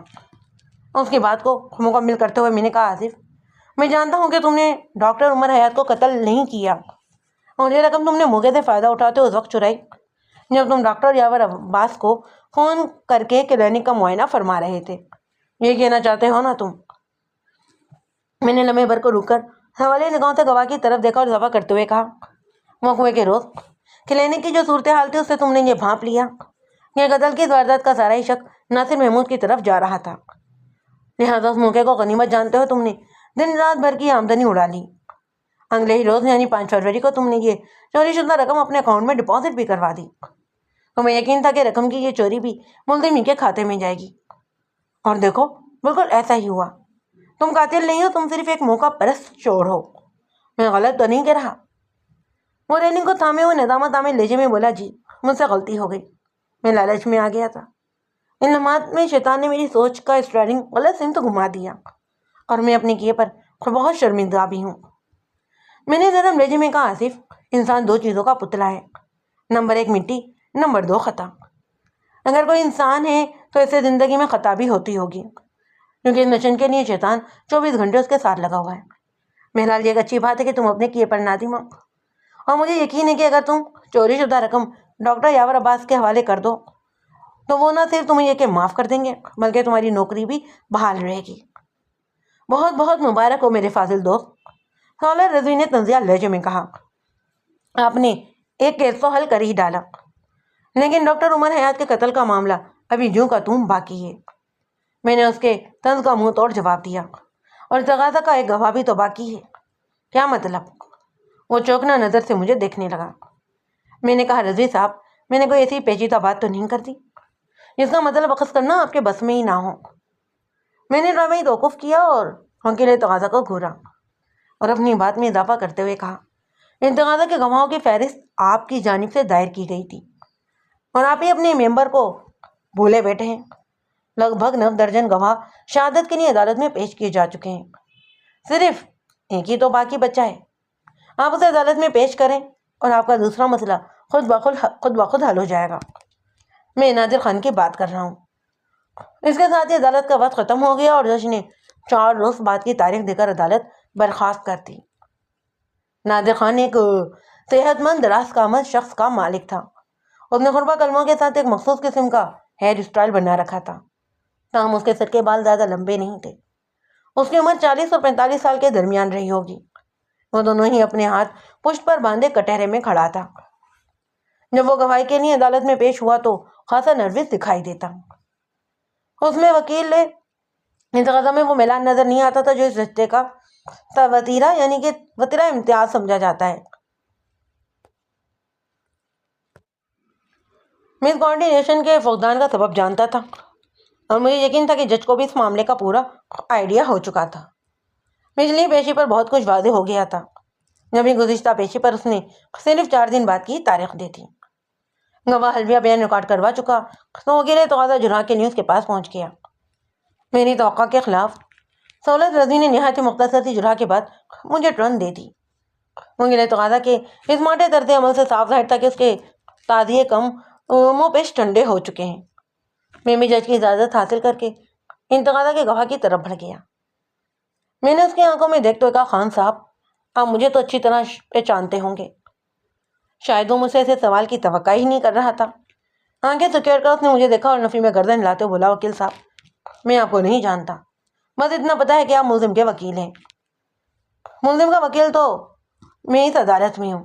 میں نے اس کے تصور کے برخلاف دوستانہ انداز میں کہا، میں عدالت سے باہر واقع آپ کے ہوٹل کی بات کر رہا ہوں۔ میں اکثر ہی آپ کے ہوٹل سے چائے پینے جاتا ہوں۔ آپ کی چائے کا اپنا ہی ایک منفرد ذائقہ ہے، اور آپ چائے بنانے میں اس قدر مگن ہوتے ہیں کہ شاید آپ نے کبھی مجھ پر دھیان بھی نہیں دیا۔ آپ کے دونوں ہی ہاتھ مشین کی طرح حرکت کرتے ہیں۔ اسی نماز کے سبب آپ نے کبھی مجھ پر توجہ نہیں دی، ورنہ مجھے دیکھتے ہی فوراً پہچان جاتے۔ یہ میرے کنوں کی چال چلی۔ اس نے مختصر جواب دینے پر اکتفا کیا، ہاں ایسا ہو سکتا ہے۔ میں نے کہا، لیکن آپ اپنے رشتہ داروں کو دیکھتے ہی پہچان لیتے ہوں گے۔ جی ہاں، وہ ہمیں گردن ہلاتے ہوئے بولا۔ میں نے پوچھا، خان صاحب آپ کو اپنے بہنوئی تو اچھی طرح یاد ہوگا نا؟ میں فیروز خان کی بات کر رہا ہوں۔ اس نے ایک مرتبہ پھر ہمیں جواب دیا۔ میں نے سوال کیا، اگر آپ نے اپنے بہنوئی تقدیر خان کے بہنوئی فیروز خان کو یاد رکھا ہوا ہے تو پھر آپ فیروز خان کی بیوی یعنی تقدیر خان کی بہن کو بھی نہیں بھولے ہوں گے، اور وہ واقعہ بھی آپ کی یادداشت میں محفوظ ہوگا۔ جب ایک رات کشور کلینک پر بل کی عدم ادائیگی کی وجہ سے مقتول ڈاکٹر عمر حیات نے فیروز خان کی بیوی زرگل کی طلائی بانیاں اتروا کر اپنے پاس گروی رکھ لی تھیں، وہ دانت پیستے اور کڑوے لہجے میں بولا، میں اس واقعے کو کبھی نہیں بول سکتا۔ اس موقع پر زرگل نے میرا حوالہ بھی دیا، لیکن اس زنیدے کو ذرا لحاظ نہ آیا، اور اس نے نادر خان نے منعقد انداز میں جملہ ادھورا چھوڑا تو میں نے ٹٹولنے والے انداز میں پوچھا، غالباً آپ نے مقتول ڈاکٹر کو درندہ کہا ہے؟ وہ تیز بھرے میں لہجے میں بولا، جی ہاں وہی۔ کیا آپ کے خیال میں اس میں انسانوں والی کوئی حرکت تھی؟ میں نے تاجی انداز میں کہا، نہیں بالکل نہیں، وہ ایک نہایت ہی گھٹیا اور انسانیت سے کی ہوئی حرکت تھی۔ میں تو کہتا ہوں کہ ایسے درندوں کو پہلی فرصت میں موقع ملتے ہی ختم کر دینا چاہیے۔ میں اس کے اندر چھپے ہوئے ایسے شخص کو باہر لانے کی کوشش میں تھا جو اس کیس میں مرد مکر کی حیثیت کا حامل تھا۔ میرے ریمارکس پر وہ منہ سے کچھ نہیں بولا، تاہم اس کے چہرے کے تاثرات سے اندازہ ہوتا تھا کہ ڈاکٹر عمر حیات کے ذکرنوں سے آتش زیرپا کر ڈالا تھا۔ میں نے ایسا ظاہر کیا جیسے مجھے اچانک کچھ یاد آ گیا ہو۔ اداری لہجے میں نے تقاضا کے کفا سے پوچھا، اور ہاں خان صاحب آپ کے ہاتھوں کا اب کیا حال ہے؟ آپ اپنی 2 انگلیوں کے علاج کے لیے کسی حکیم صاحب کی دوا کھا رہے ہیں نا؟ آپ کے دائیں ہاتھ کی 2 انگلیوں میں فلیری کا مرض ہے نا؟ فلیری؟ حکیم کا علاج؟